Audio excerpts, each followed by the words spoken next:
ومن سيئات أعمالنا من يهده الله فلا مضل له ومن يضلل فلن تجد له وليا مرشدا. اللهم صل على محمد وعلى آل محمد كما صليت على إبراهيم وعلى آل إبراهيم وبارك على محمد وعلى آل محمد كما باركت على إبراهيم وعلى آل إبراهيم إنك حميد مجيد. أعوذ بالله من الشيطان الرجيم. بسم الله الرحمن الرحيم. يا أيها الناس اتقوا ربكم الذي خلقكم من نفس واحدة وخلق منها زوجها وبث منهما رجالا كثيرا ونساء واتقوا الله الذي تساءلون به والأرحام إن الله كان عليكم رقيبا. يا أيها الذين آمنوا اتقوا الله حق تقاته ولا تموتن إلا وأنتم مسلمون. أما بعد فإن خير الكلام كلام الله وخير السنن سنن محمد صلى الله عليه وسلم وشر الأمور محدثاتها وكل محدثة بدعة وكل بدعة ضلالة وكل ضلالة في النار. بسم الله الرحمن الرحيم. ألم تر كيف ضرب الله مثلا كلمة طيبة كشجرة طيبة أصلها ثابت وفرعها في السماء.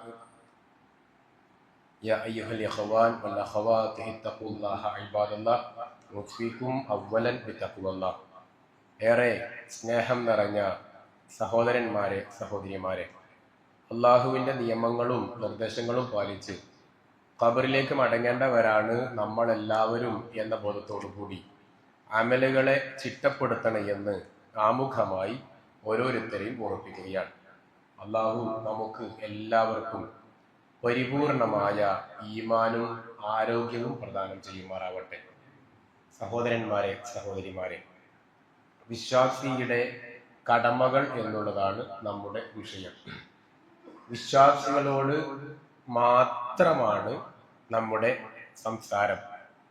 അപ്പോ ഖുർആൻ യാ അയ്യുഹല്ലദീന ആമനു എന്ന് ഒരുപാട് സ്ഥലത്ത് വിളിച്ചിട്ടുണ്ട്. നമ്മുടെ വിഷയം ഭരണാധികാരികളോടുള്ള കടമയല്ല, നാട്ടുകാരോടുള്ള കടമയല്ല, നാട്ടുകാരുടെ കടമയല്ല, ഭരണാധികാരികളുടെ കടമയല്ല, മറിച്ച് വിശ്വാസികളുടെ കടമയാണ്. അപ്പൊ നമ്മളെല്ലാവരും വിശ്വാസികളാണല്ലോ. എന്നെയും നിങ്ങളെയും ഖുർആൻ പല തവണ വിളിച്ചു യാ അയ്യുഹല്ലദീന ആമനു, അല്ലയോ വിശ്വാസികളെ എന്ന് വിളിച്ചു.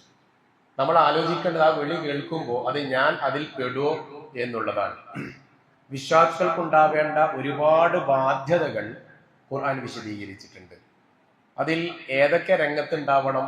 കുടുംബ രംഗത്ത് കടമയുണ്ട്, ജീവിത രംഗത്ത് കടമയുണ്ട്, നമുക്ക് നമ്മുടെ ശരീരത്തോട് കടമയുണ്ട്, നമ്മുടെ കണ്ണുകളോട്, നമ്മുടെ അവയവങ്ങളോട് കടമയുണ്ട്, നമ്മുടെ ഭാര്യയോട്, ഭർത്താവിനോട്, അധ്യാപകരോട്, വീട്ടുകാരോട്, നാട്ടുകാരോട്, കൂട്ടുകാരോട്, കുടുംബക്കാരോട്, എല്ലാവരോടും നമുക്ക് എന്തുണ്ട്? കടമയുണ്ട്. ആമുഖമായി ഒരു ഹദീസ് പറയാം. നബി സല്ലല്ലാഹു അലൈഹി വസല്ലം ഉദ്ധരിക്കുകയാണ്. അബൂ ഹുറൈറ റളിയല്ലാഹു അൻഹു പറയാണ്, ഒരു പെണ്ണ്, ആ പെണ്ണ് 5 വക്ത് നിസ്കരിക്കാറുണ്ട്, നോമ്പനുഷ്ഠിക്കാറുണ്ട്, സക്കാത്ത് കൊടുക്കാറുണ്ട്, രാത്രിയിൽ നിസ്കരിക്കാറുണ്ട്. പക്ഷേ അവൾക്ക് ഒരു പ്രശ്നമുണ്ട്. വഹിയ തുഗ്ദി ബി ജിറാനിഹ, അവൾ അയൽക്കാരെ ഉപദ്രവിക്കാറുണ്ട്. എങ്ങനെ? കല്ലെറിയലാണോ? അല്ല. ബിലിസാനിഹ, അവൾ അവളുടെ നാവ് കൊണ്ട് അയൽക്കാരെ ഉപദ്രവിക്കാറുണ്ട്. നബിയെ, അവൾ എവിടെയാണ്? അപ്പോ നബി സല്ലല്ലാഹു അലൈഹി വസല്ലം പറഞ്ഞു, അവൾ നരകത്തിലാണ്. അപ്പോ എന്താണ് കാരണം?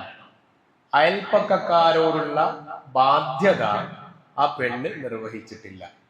അവൾക്ക് എന്തൊക്കെയാ ഗുണങ്ങളുള്ളത്? ഇല്ലാത്ത ഗുണങ്ങൾ ഒന്നുമില്ല. രാത്രി നിസ്കാരമുണ്ട്, ഖുർആൻ പാരായണുണ്ട്, സക്കാത്ത് ഉണ്ട്, നിസ്കാരമൊക്കെ ഉണ്ട്. പക്ഷേ അവൾ അവളുടെ അയൽക്കാരെ നാവ് കൊണ്ട് ഉപദ്രവിക്കുക എന്ന് പറയുമ്പോൾ ഏറ്റവും വലിയ വിശ്വാസിയുടെ ബാധ്യതയാണ് മൻ സലിമൽ മുസ്ലിമൂന മിൻ ലിസാനിഹി വയദിഹി. നാവ് കൊണ്ടോ കൈകളെ കൊണ്ടോ ഒരാൾക്ക് എന്തുണ്ടാവാൻ പാടില്ല? ഉപദ്രവം ഉണ്ടാവാൻ പാടില്ല. ഇത് ആമുഖമായി നമ്മുടെ ജീവിതത്തിൽ ഉണ്ടായിരിക്കേണ്ട വിഷയമാണ്. ഇവിടെ നമ്മൾ ഓർമ്മിക്കേണ്ടത് 1000-ഓളം കാര്യങ്ങൾ പറയാനുണ്ട്. അതിലൊന്ന് അജബൻ ലി അംരിൽ മുഅ്മിനി എന്നൊരു ഹദീസ് നമുക്കൊക്കെ അറിയാം അല്ലെ. മുഅ്മിനിന്റെ കാര്യം അത്ഭുതമാണ്. അവിടെയും എടുത്തു പറഞ്ഞത് ആരെയാ? മുഅ്മിൻ എന്ന പ്രയോഗമാണ്. ഹദീസ് വിശദീകരിക്കാൻ എന്റെ വിഷയമല്ല, എന്റെ വിഷയത്തിൽ പെട്ടതേ അല്ല. അപ്പൊ മുഅ്മിനിന്റെ കാര്യം അത്ഭുതമാണ് എന്ന് പറഞ്ഞപ്പോൾ പറഞ്ഞത്, ഓൻ എന്ത് ബാധിച്ചാലും, ഓന് സന്തോഷം ഉണ്ടായാൽ എന്ത് പറയും? നന്ദി പറയും. ഓന് വിഷമുണ്ടായാൽ എന്ത് പറയും? എന്ത് ചെയ്യും? ക്ഷമിക്കും. ആ ഒരു പ്രയോഗമാണ്. ഒരു മുഅ്മിൻ ഒരു ബുദ്ധിമുട്ടുണ്ടാകുമ്പോ ക്ഷമിക്കുകയും സന്തോഷമുണ്ടാകുമ്പോൾ നന്ദി പറയുകയും ചെയ്യും. നമ്മൾ ആലോചിക്കേണ്ടത്, നമ്മളെ പള്ളിയിലിടയ്ക്ക് കുറിയും പയറ്റൊക്കെ ഉണ്ടാവുമല്ലോ. കുറിയടിച്ചു എന്ന് വെക്കുക. കുറിയടിച്ചാൽ നമ്മൾ പറയുന്ന ഒരു പ്രയോഗമുണ്ട്. എന്താ? ഞാൻ വിചാരിച്ചു ഇപ്രാവശ്യം എന്തായാലും എനിക്ക് കിട്ടും, ഞാൻ ഉറപ്പിച്ചതായി. നമ്മൾ പറയുന്ന ഒരു പ്രയോഗമാണ് അല്ലെ? കുറി എന്ന് പറഞ്ഞാൽ അറിയില്ലേ അല്ലെ? പറയുന്ന ഒരു പ്രയോഗമാണ്. ഞാൻ പറഞ്ഞത്, ഒരു വിശ്വാസിക്ക് സന്തോഷമുണ്ടായാൽ ഫശക്കറ, നന്ദി പറയുന്നതാണ്. ഈ ഹദീസും ഞാനൊരു ഉദാഹരണം പറഞ്ഞതേ ഉള്ളൂ. എന്തോ ആവട്ടെ, ഒരു ലക്കി, ഒരു കാര്യം കിട്ടിയാൽ നമ്മുടെ ഈ ഹദീസും നമ്മുടെ ജീവിതത്തിൽ വരുന്ന ഭാഗവും ഒന്ന് തട്ടിച്ചു നോക്കിയാൽ ആ ഹദീസ് തുടങ്ങിയത് എങ്ങനെയാ? മുഅ്മിനിന്റെ കാര്യം അത്ഭുതമാണ്. അപ്പൊ നമ്മൾ മുഅ്മിനാണോ? നമ്മൾ അവിടെ നന്ദി പറയല്ല ചെയ്ത്, അത് എന്റെ ക്രെഡിറ്റ് ആയിട്ടാണ് ഞാൻ കണ്ടെത്തിയത്. ഇങ്ങനെ ഒരുപാട് വിഷയങ്ങൾ നമ്മുടെ ജീവിതത്തിൽ, ജോലി, ശമ്പളം, കച്ചവടം, ലാഭം, യാത്ര, ആരോഗ്യം, ഇങ്ങനെ ഒരുപാട് വിഷയങ്ങൾ. ഒരു 65 വയസ്സായി, കാര്യമായിട്ട് രോഗമൊന്നുമില്ല, നമ്മളെന്താ പറയാ? അൽഹംദുലില്ലാഹ്. അതിന് പകരം എനിക്കുണ്ടാവില്ല, ഓൽക്കെല്ലാം ഇന്ന രോഗം ഉണ്ടായി, എനിക്ക് മാത്രം ഉണ്ടായിട്ടില്ല. എന്താ അറിയോ? ഞാന് മറ്റേ സാധനം ഉണ്ടല്ലോ, അത് ഞാൻ കഴിക്കാറുണ്ട്. എന്തെങ്കിലും പച്ചക്കറി സാധനം എന്തോ ആവട്ടെ, മരുന്ന് എന്തോ ആവട്ടെ, ഞാൻ അങ്ങനെ ചെയ്തത്, എനിക്ക് ഉണ്ടാവൂല. അവിടെ അജബൻ ലി അംരിൽ മുഅ്മിനി എന്ന ആ പ്രയോഗം നമ്മൾ ഉണ്ടായിട്ടുണ്ടോ? അത് പറയുമ്പോൾ ഇല്ല. അപ്പൊ ഇങ്ങനെ വിശ്വാസികളെ എന്ന് വിളിച്ച് പറയുമ്പോ നമ്മൾ ശ്രദ്ധിക്കേണ്ടത്, ഒന്ന്, ഞാൻ വിശ്വാസി ആയിട്ടുണ്ടോ? ഇതാണ് രണ്ടാമതായി എന്റെ വിഷയത്തിൽ പറയാൻ ആഗ്രഹിക്കുന്ന, ഓർമ്മിക്കാൻ ആഗ്രഹിക്കുന്ന വിഷയം. മൂന്നാമതായി, വിശ്വാസിയുടെ കടമ എന്ന് പറയുന്നത് നമ്മുടെ മനസ്സിൽ വരുന്ന കുറെ ചിന്തകളുണ്ട്. നിസ്കരിക്കണം, നോമ്പെടുക്കണം, പള്ളിയിലേക്ക് വരണം അല്ലെ, ജുമാക്ക് പോകണം. ഇതൊക്കെ നമ്മുടെ കടമകളായിട്ടാണ് നമ്മൾ കാണുക. പിന്നെ ഒരു മുസ്ലിം എന്ന് പറയുമ്പോൾ നമുക്ക് ഉണ്ടാവുന്ന ഒരു ചിന്തയുണ്ട്. നിര്യാണിക്ക് മുകളിൽ ഡ്രസ് എടുത്ത ആള്, താടി ഉണ്ട്, പെണ്ണുങ്ങളാണ് പർദ്ദ ഉണ്ട്, നല്ല സ്കാഫ് ഉണ്ട് അല്ലെ. ഇങ്ങനെ കുറെ ചിത്രങ്ങൾ നമ്മുടെ മനസ്സിലുണ്ടാവും, സാങ്കല്പികമായ ചിത്രങ്ങൾ.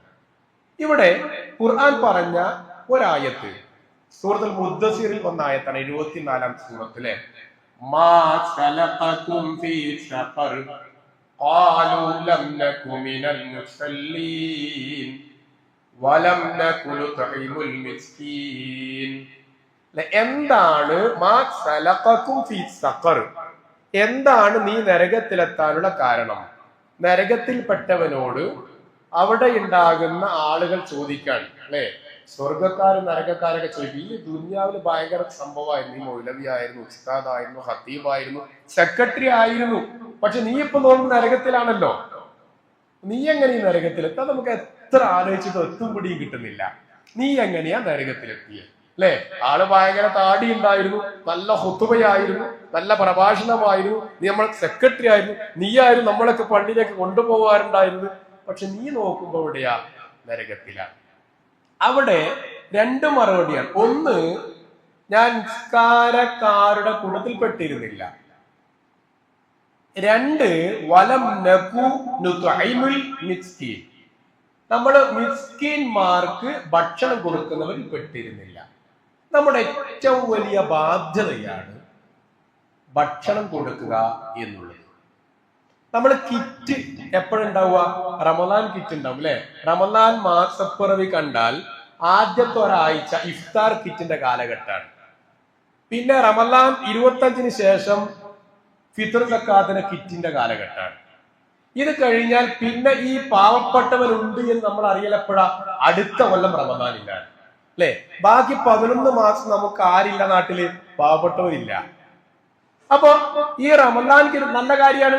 പക്ഷേ ആ റമദാൻ കഴിഞ്ഞാൽ ശവ്വാലും ദുൽഖഅദും ദുൽഹിജ്ജയും അതിനുശേഷം മുഹറവും സഫറും, അങ്ങനെ 11 മാസമുണ്ട്. ആ 11 മാസങ്ങളിൽ നമ്മൾ പലപ്പോഴും ശ്രദ്ധിക്കാതെ പോകുന്ന ഒരു വിഷയമാണ്. അത് നമ്മുടെ നിർബന്ധ ബാധ്യതയാണ്. നമുക്ക് അറിയുന്ന ഒരു ആയത്തും കൂടി പറഞ്ഞ ആ വിഷയത്തിൽ ഞാൻ മാറാം. വലാ യഹുന്നു അലാ തുആമിൽ മിസ്കീൻ, അല്ലേ? നമുക്ക് അറിയുന്ന ആയത്തും അർത്ഥമാണ്. ആ ഭക്ഷണം കൊടുക്കാൻ പ്രേരണ കാണിക്കാത്തവർ. പിന്നെ സൂറത്തുൽ ബലദിൽ 90-ാമത്തെ സൂറത്തിൽ പറയുന്ന മറ്റൊരു ഭാഗമാണ് എന്ത്? ഫലഖതഹമൽ അഖബ വമാ അദ്റാക മൽ അഖബ ഫക്കു റഖബ ഔ ഇത്ആമു ഫീ യൗമിൻ ദീ മസ്ഗബ യതീമൻ ദാ മഖറബ. അല്ലേ? എന്താണ് ആ ഒരു ചുരം? അല്ലേ? ആ മലമ്പാത കടന്നു കയറുന്ന, ചുരം കയറുന്ന അത്രമാത്രം ദുർഘടമായ ഒരു പണിയാണ്. എന്താ പണി? എന്താ? അതിലൊന്ന് പറഞ്ഞത് മിസ്കീന്മാർക്ക് ഭക്ഷണം കൊടുക്കലാണ്. അപ്പൊ മിസ്കീന്മാർക്ക് ഭക്ഷണം കൊടുക്കൽ ദുർഘടപാത കടന്നു ചെല്ലുന്നതിനേക്കാൾ പ്രയാസമാണ് എന്ന് പറയാൻ എന്തായിരിക്കും കാരണം? വലിയ ചുരം കയറുന്നതിനേക്കാൾ പണിയാണ് മിസ്കീന്മാർക്ക് ഭക്ഷണം കൊടുക്കാൻ. എന്തായിരിക്കും ആ പറഞ്ഞതിന്റെ അർത്ഥം? നമ്മൾ ആലോചിക്കേണ്ട പദമാണ്. അത്ര വലിയ പണിയാറ്റ ഒരു മിസ്കീന് 20 രൂപ ഉണ്ടായാൽ അല്ലെങ്കിൽ 30 രൂപ ഉണ്ടായാൽ എത്ര പൊറോട്ട വാങ്ങി കൊടുക്കാം? 2 പൊറോട്ട വാങ്ങി കൊടുക്കാം. ഒരു ബീഫ് കറിക്ക് മാക്സിമം 100 രൂപ, 130 രൂപ ഉണ്ടായാൽ പൊറോട്ട ബീഫും വാങ്ങി കൊടുക്കാം. വലിയ പണിയാ? വലിയ പണിയൊന്നുമല്ല. പക്ഷെ എന്തായിരിക്കും അവിടെ? നിങ്ങൾ ഒരു ചുരമാർഗം കടന്നു ചെല്ലുന്നതിനേക്കാൾ, കയറിയുന്നതിനേക്കാൾ വലിയ പണിയാണ് മിസ്കീന്റെ ഭക്ഷണം കൊടുക്കൽ എന്ന് പറഞ്ഞ പൊരുളെന്തായിരിക്കും? 130 പാട് ഭക്ഷണം കൊടുക്കൂല. അതന്നെയാണ്. അതാണ് അതിന്റെ പൊരുൾ. നമ്മള് നേരത്തെ പറഞ്ഞല്ലോ, റമദാനിൽ കിറ്റ് കൊടുക്കും. നമ്മള് ഇഫ്താറിന് വേണ്ടി, അല്ലെ, നോമ്പ് തുറക്ക് വേണ്ടി റമദാനിൽ കൊടുക്കുന്ന നമ്മൾ സത്യത്തിൽ റമദാനിൽ ഇഫ്താറിന് വേണ്ടി പൈസ കിട്ടിയ അധികാവലാണ്, അല്ലെ? ആ നമ്മൾ എന്തുകൊണ്ടാ മറ്റ് 11 മാസത്ത് കൊടുക്കാത്ത? റമദാൻ നമുക്ക് പ്രത്യേകിച്ച് വരവ് അധികാവലൊന്നുമില്ല. കച്ചവടക്കാർക്കും റമദാനിൽ വരവൊന്നും അധികാവില്ല, ശമ്പളക്കാർക്കും റമദാനിൽ വരവ് അധികമൊന്നുമില്ല. പക്ഷെ റമദാനിൽ ചെലവഴിക്കാനുള്ള താല്പര്യമുണ്ട്. പിന്നെയും കൊടുക്കുക, അല്ലേ? കേരളത്തിൽ മിക്ക പള്ളികളും റമദാനിലെ കലക്ഷൻ കൊണ്ടാ പള്ളികൾ നടന്നു പോകുന്നത്. റമദാനിൽ കൊടുത്തിട്ടാണല്ലോ. ഈ 11 മാസം കൊടുക്കാതെ റമദാനിൽ കൊടുക്കുന്നു. അപ്പൊ ആ കൊടുക്കുന്ന അവിടെ തന്നെയാണ് നിങ്ങൾ ഫലഖതഹമൽ അഖബ വമാ അദ്റാക മൽ അഖബ ഫക്കു റഖബ ഔ അല്ല ഇത്ആമുൻ, അത് ഭക്ഷണം കൊടുക്കലാണ്. ഈ ചുരമാർഗം എന്ന് പറഞ്ഞാൽ അത് ഭക്ഷണം കൊടുക്കലാണ്. ഇത്ആമുൻ ഫീ യൗമിൻ ദീ മസ്ഗബ, അല്ലേ? അപ്പോ അങ്ങനെ പാവപ്പെട്ടവന് ഭക്ഷണം കൊടുക്കൽ ദുർഘടമായ വഴിയിലൂടെ സഞ്ചരിക്കുന്നതിനേക്കാൾ പ്രയാസമാണ് എന്ന് പറഞ്ഞു. അപ്പൊ ഭക്ഷണം കൊടുക്കൽ ഒരു കാര്യമാണ്. ഈ വിഷയത്തിൽ പെടാത്തത് സാന്ദർഭികമായി ഒന്ന് പറയാം. ഇതിൽ കോർത്തിണക്കേണ്ടതാണ്. നബി സല്ലല്ലാഹു അലൈഹി വസല്ലം സ്വതക്കയെ കുറിച്ച് വിശദീകരിക്കുകയായിരുന്നു. സ്വതക്കയെ കുറിച്ച് പറഞ്ഞുകൊണ്ടിരിക്കുമ്പോ അബൂ ഹുറൈറ റളിയല്ലാഹു അൻഹു പറയാണ്, നബിയെ, സ്വതക്ക നിങ്ങൾക്ക് നന്നായിട്ട് പറയാം, പക്ഷേ ഞങ്ങളെ പോലെയുള്ള പാവപ്പെട്ടവര് എങ്ങനെയാ സ്വതക്ക ചെയ്യാ? ആരാ? അബൂ ഹുറൈറ റളിയല്ലാഹു അൻഹു ഒരിക്കൽ തലകറങ്ങി വീണ് നിസ്കരിച്ചുകൊണ്ടിരിക്കുമ്പോ, പിന്നീട് ഒരിക്കൽ വീണ്ടും തലകറങ്ങി വീണു. അപ്പൊ അല്ലാഹുവിന്റെ റസൂല് പറഞ്ഞു, അബൂ ഹുറൈറ അത് കാണിക്കണം, പ്രശ്നാണ്, ഇങ്ങനെ ഇടയ്ക്കിടെ തല കറങ്ങി വീടുന്ന രോഗമാണല്ലോ. അപ്പൊ അബൂ ഹുറൈറ റളിയല്ലാഹു അൻഹു പറഞ്ഞു, നബി ഇത് രോഗമല്ല, ഞാൻ ഭക്ഷണം കഴിക്കാത്ത കുറെ ദിവസമായി, അതുകൊണ്ടാണ് ഞാൻ തല കറങ്ങി വീഴുന്നത് എന്നാണ്. അപ്പോഴാണ് നബി സല്ലല്ലാഹു അലൈഹി വസല്ലം ആ അബൂ ഹുറൈറ റളിയല്ലാഹു അൻഹു നബി സല്ലല്ലാഹു ചോദിക്കാൻ, നിങ്ങൾ സ്വതക്കയെ കുറിച്ച് പറയുന്നുണ്ടല്ലോ, ഞങ്ങളെപ്പോലെയുള്ള പാവപ്പെട്ടവർ എങ്ങനെയാണ് ചെലവഴിക്കുക, എങ്ങനെയാ സ്വതക്ക കൊടുക്കുക? അപ്പോ അബൂ ഹുറൈറ റളിയല്ലാഹു അൻഹുവിനോട് റസൂലുള്ളാഹി പഠിപ്പിച്ചു കൊടുത്ത 5 സ്വതക്കയുണ്ട്. ഒന്ന്, ഞാൻ പറഞ്ഞില്ല എന്റെ വിഷയത്തിൽ പെടാത്തതാണ്, ആ സ്വതക്ക പറഞ്ഞതേ ഉള്ളൂ. ഒന്ന്, മറ്റുള്ളവന്റെ മുഖത്ത് നോക്കി ചിരിക്കൽ. അപ്പൊ നിങ്ങളൊക്കെ പലരും എന്നോട് ചിരിക്കുമല്ലോ, ഞാൻ നിങ്ങളോടും ചിരിക്കുമല്ലോ അല്ലെ? നമ്മളെ ശരിക്കും എന്തിനാ ചിരിക്കുന്നത്? ചിരിക്കാൻ അല്ലെ? സത്യത്തിൽ അതെന്താണ്? സ്വതക്കയാണ്. ഏത് സ്വതക്ക? പള്ളിയുടെ ബക്കറ്റിൽ വെള്ളിയാഴ്ച നമ്മുടെ 500 രൂപയുണ്ടല്ലോ, ആ 500 രൂപ പോലെ നമ്മള് സെക്രട്ടറി വരുമ്പോ പള്ളിക്ക് ചെലവിനൊന്നും പൈസ ഇല്ല, അല്ലെങ്കിൽ മൗലവിക്ക് DA ചാർജ് കൊടുക്കണം, 2000 നോട്ട് എന്ന് പറയുമ്പോൾ ആ കൊടുക്കുന്ന 2000 ഉണ്ടല്ലോ, ആ സ്വതക്കക്ക് തുല്യമാണെന്ത്? ഈ പുഞ്ചിരി എന്നാണ്. പിന്നെ റസൂൽ പറഞ്ഞ അബൂ ഹുറൈറ രണ്ടാമത്തെ സ്വതക്ക പറഞ്ഞുതരാം. നിന്റെ പാത്രത്തിൽ നിന്നും മിൻ ഇഫ്റാഗിക മിൻ ദൽവി ഫീ ദൽവി അഖീക ലക സ്വതഖ. നീ ഒരാൾക്ക് വെള്ളം ഇങ്ങനെ ഒഴിച്ചു കൊടുക്കുമല്ലോ, നമ്മള് കല്യാണത്തിനൊക്കെ പോവില്ലേ, നമ്മൾ ചുറ്റും 4 ആൾ ഇരിക്കുമല്ലോ, നമ്മൾ ആ കൂടെ ഇരുന്നവർക്ക് ഒഴിച്ചു കൊടുക്കുമല്ലോ, ആ ഒഴിച്ചു കൊടുക്കൽ എന്താണ്? സ്വതക്കയാണ്. ഒന്ന് ആലോചിച്ച് നോക്കട്ടെ അല്ലെ? അറിയാണ്ട് കിട്ടുന്ന ഒരു പുണ്യാണ് അതൊക്കെ. നമ്മള് കല്യാണത്തിന് പോയ മോശമല്ല, ഇപ്പൊ അടുത്ത് ഞാൻ മാത്രം ഒരിക്കലും മോശമല്ലേ എന്ന് വിചാരിച്ച കൂലി കിട്ടിക്കൊള്ളുന്നില്ല. അപ്പോ അത് സ്വതക്കയാണ്. പിന്നെ പറഞ്ഞു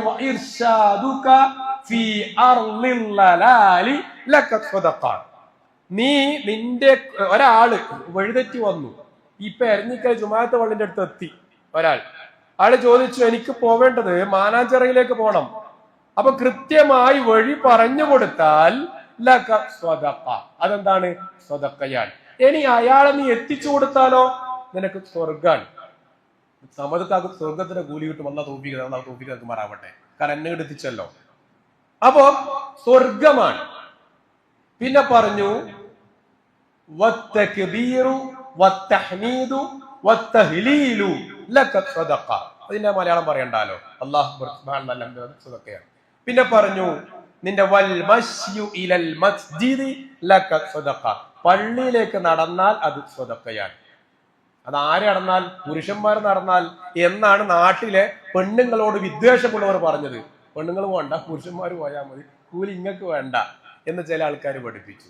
അപ്പൊ പള്ളിയിലേക്ക് നടന്നാൽ സ്വതഖയാണ്. പിന്നെ പള്ളിയിൽ വെച്ചുള്ള ദിക്റും ദുആയും അതും സ്വതഖയാണ്. എന്നിട്ട് അബൂ ഹുറൈറ റളിയല്ലാഹു അൻഹു ചോദിക്കാൻ, ഇത് നിങ്ങൾക്ക് ചെയ്യാൻ പറ്റൂലേ? ആ സ്വതഖയുടെ ഘട്ടം പഠിപ്പിച്ചു. ഞാൻ എന്റെ വിഷയത്തിലേക്ക് തിരിച്ചു വരാം. അപ്പോ അവിടെ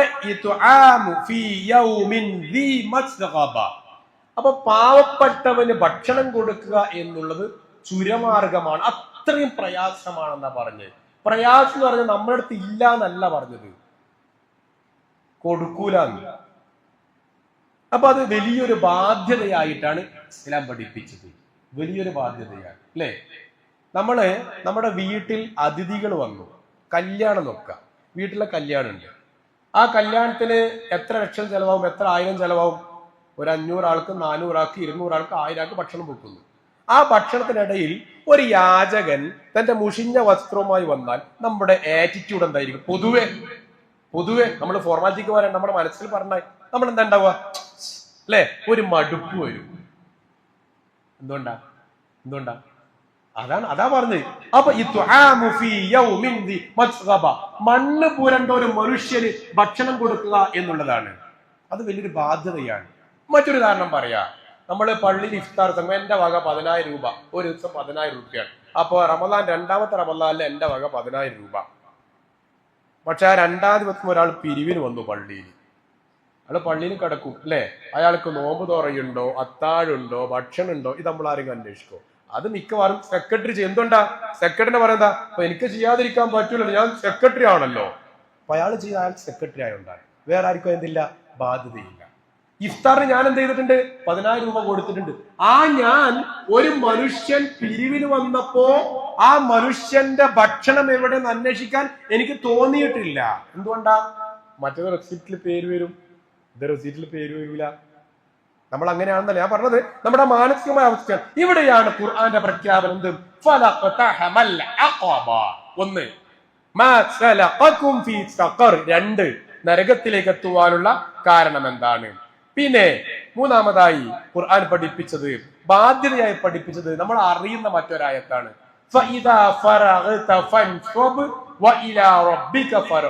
ഇത് നമ്മുടെ ബാധ്യതയാണ്, കടമയാണ്. എന്ത്? ഒന്നിൽ നിന്നും വിരമിച്ചാൽ മറ്റൊന്നിലേക്ക് പോകണം എന്നാണ് ഇസ്ലാമിക പണ്ഡിതന്മാര് പറഞ്ഞത്. റിട്ടയർമെന്റ് പ്രായം എന്ന് പറഞ്ഞിട്ട് ഇല്ല എന്നാണ്. റിട്ടയർമെന്റ് നമ്മളെന്താ വലിയപ്പോ ഇപ്പൊ മക്കളൊക്കെ ഒരു വഴിക്കായി, എനിക്ക് പണിയൊന്നും എടുക്കണ്ടെന്നാണ്. അങ്ങനെ പണിയൊന്നും എടുക്കണ്ടെന്നുള്ള അവസ്ഥ ഉണ്ടാകാൻ പറ്റൂല. എന്തെങ്കിലും ഒരു ജോലി ചെയ്യണം എന്നാണ്. ആധുനിക വൈദ്യശാസ്ത്രം മനഃശാസ്ത്രം ഒക്കെ പറയുന്നത് എന്താണ്? മിണ്ടാതിരുന്നാൽ പ്രാന്താവുന്നതാണ്. അതുകൊണ്ട് എന്തെങ്കിലും പണിയെടുക്കണം, എന്തെങ്കിലും ചെറിയൊരു പണിയെടുക്കണം. എപ്പോഴും മൈൻഡ് എന്തായിരിക്കണം? അവിടെ വർക്കിംഗ് ആയിരിക്കണം. എന്തെങ്കിലും ഒരു പ്രവർത്തനം. വെറുതെ ഇരുന്നാൽ മനുഷ്യന് മാനസികമായി തളരുന്നതാണ്. അതിന്റെ മോശം നിങ്ങൾക്ക് എന്നെക്കാൾ അറിയാൻ പറഞ്ഞേണ്ട ആവശ്യമില്ല. അപ്പോ ഒന്നിൽ നിന്നും വിരമിച്ചാൽ മറ്റൊന്നിലേക്ക് പോകണം. ഈ ആയത്ത് പലപ്പോഴും നമ്മൾ കേൾക്കുക സംഘടനാ മീറ്റിങ്ങുകളിലാണ്. അങ്ങനെയല്ല. ഏത് വിഷയത്തിലാലും വെറുതെ ഇരിക്കുക എന്നുള്ള ഒരു സ്വഭാവം നമുക്കുണ്ടാവാൻ പാടില്ല എന്നാണ്. എപ്പോഴും എന്തെങ്കിലും ഒരു ജോലി ഉണ്ടാവണം, എന്തെങ്കിലും ഒരു പണി ഉണ്ടാവണം. ഉറങ്ങേണ്ട നേരത്ത് ഉറങ്ങണം, കളിക്കേണ്ട നേരത്ത് കളിക്കണം, പിന്നെ ജോലി എടുക്കേണ്ട നേരത്ത് ജോലി എടുക്കണം, ഭക്ഷണം കഴിക്കേണ്ട നേരത്ത് ഭക്ഷണം കഴിക്കണം. എന്താണ് നമ്മുടെ ഡ്യൂട്ടി അത് കൃത്യമായി നിർവഹിക്കണം. എനിക്കിപ്പോ എന്താ പണി, ഞാൻ വെറുതെ ഇരിക്കുകയാണ് എന്ന് പറയാൻ പാടില്ല. ഈ ഹദീസ് എപ്പോഴാണ് നമ്മൾ കേൾക്കല്? എല്ലാ വർഷവും ഏപ്രിൽ മാസത്തെ ആദ്യത്തെ ആഴ്ച ഖത്തീബ് മിമ്പറിൽ പറയും ഈ ഹദീസ്. എന്തിനാ? കുട്ടിയെ ഒഴിവേളയാണ്. രണ്ട് കാര്യമാണ് അനുഗ്രഹം, ആരോഗ്യവും ഒഴിവേളയുമാണ്. അപ്പൊ കുട്ടികൾ ഒഴിവേളയാണ് ഈ ഏപ്രിൽ എന്നൊരു ഭയം പറയുമ്പോൾ നമ്മൾ കേൾക്കും. സത്യത്തിൽ അങ്ങനല്ല. ഒഴിവുവേള എന്നുള്ളത്, ഗ്യാപ്പ്, ഇന്റർവെൽ ടൈം എന്നുള്ളത് ഒരു വിശ്വാസിയെ സംബന്ധിച്ചിടത്തോളം ഇല്ല. വിശ്വാസിയുടെ ഏറ്റവും വലിയ ബാധ്യത അവന്റെ കണ്ണിനോട് കടമയുണ്ട് എന്നാണല്ലോ അല്ലെ. ഒരു സഹാബി ഉറങ്ങാണ്ടെന്ന് പറഞ്ഞല്ലോ, നീ ഉറങ്ങണം, നിന്റെ കണ്ണിനോട് നിനക്ക് ബാധ്യതയുണ്ട്, നിന്റെ ശരീരത്തോട് നിനക്ക് ബാധ്യതയുണ്ട്, നിന്റെ കുടുംബത്തോട് നിനക്ക് ബാധ്യതയുണ്ട് എന്ന് പറഞ്ഞല്ലോ. അപ്പൊ ബാധ്യത എന്നുള്ളത് അവനവനോടുണ്ട് എന്നുള്ളത് നമ്മൾ മനസ്സിലാക്കേണ്ടതാണ്. അതേപോലെ തന്നെ അഞ്ചാമതായി നമ്മൾ മനസ്സിലാക്കേണ്ടത്, കച്ചവടത്തെ കുറിച്ച് പറഞ്ഞപ്പോ ഖുർആൻ പാരായണം പറഞ്ഞു അല്ലെ, നിസ്കാരം പറഞ്ഞു. അതേപോലെ പറഞ്ഞതാണ് സൂറത്ത് ഇബ്രാഹിമില് മരത്തെ കുറിച്ച് പറഞ്ഞു. നമുക്ക് അറിയുന്ന ഒരായത്താണ് അല്ലെ, ഷജറത്തുൻ തയ്യിബ അലം തറ കൈഫ ലറബല്ലാഹു മസലൻ കലിമതൻ തയ്യിബ. അല്ലാഹ് ഒരു ഉദാഹരണം പറഞ്ഞു. അല്ലാഹ് ഒരുപാട് ഉദാഹരണം പറഞ്ഞിട്ടുണ്ട് അല്ലെ. കൊതുകിനെ കൊണ്ട് പറഞ്ഞിട്ടുണ്ട്, ഈച്ചയെ കുറിച്ച് പറഞ്ഞിട്ടുണ്ട്, കഴുതയെ കുറിച്ച് പറഞ്ഞിട്ടുണ്ട്, നായെപ്പോലെ എന്ന് പറഞ്ഞിട്ടുണ്ട് അല്ലെ. നായെപ്പോലെ ആരെയാ പറഞ്ഞത്? പണ്ഡിതന്മാരെയാണ്, വിവരമുള്ളവരെയാണ് അല്ലെ. അപ്പൊ ഓരോരുത്തരെയും കുറിച്ച് പറഞ്ഞിട്ടുണ്ട്. അപ്പൊ അങ്ങനെ ഒരു മരത്തോട് പറഞ്ഞു. ആ മരം എന്തിനോടാ?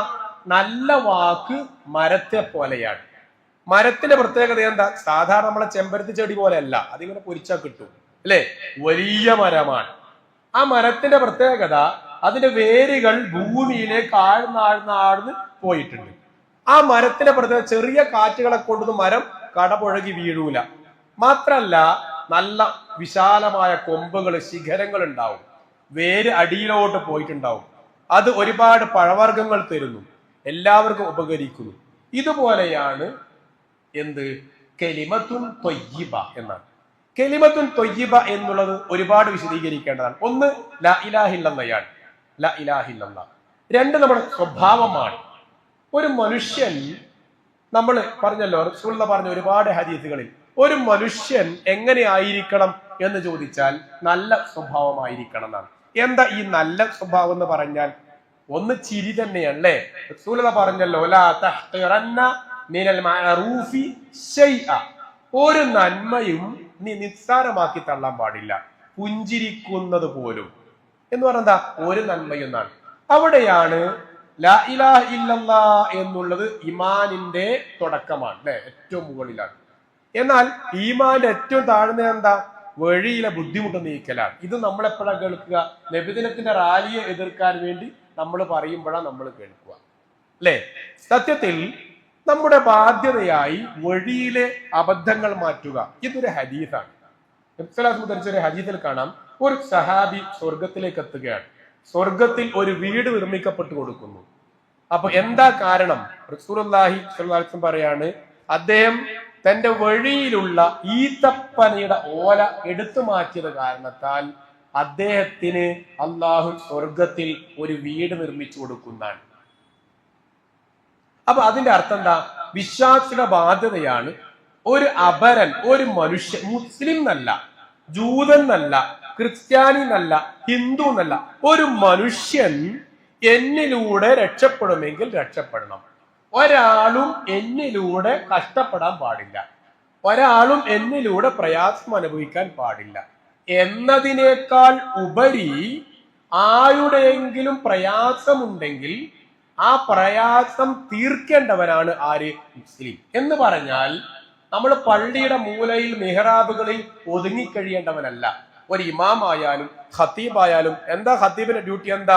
വെള്ളിയാഴ്ച നേരെ പള്ളിയിലേക്ക് വരിക, മിമ്പറിൽ കയറുക, ഖുത്ബ പറയുക, മിണ്ടാതെ പോവുക. ഇതല്ല പണി.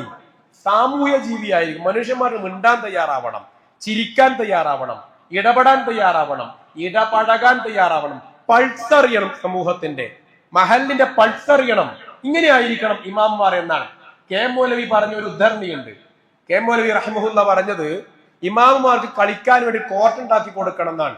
വൈകുന്നേരം അവർ പോയി കളിക്കട്ടെ, അല്ലെങ്കിൽ മടിയന്മാരാകുന്നാണ് അദ്ദേഹം പറഞ്ഞൊരു ഉദ്ധരണി കാണുന്നുണ്ട് അദ്ദേഹത്തിന്റെ ലേഖനത്തിൽ.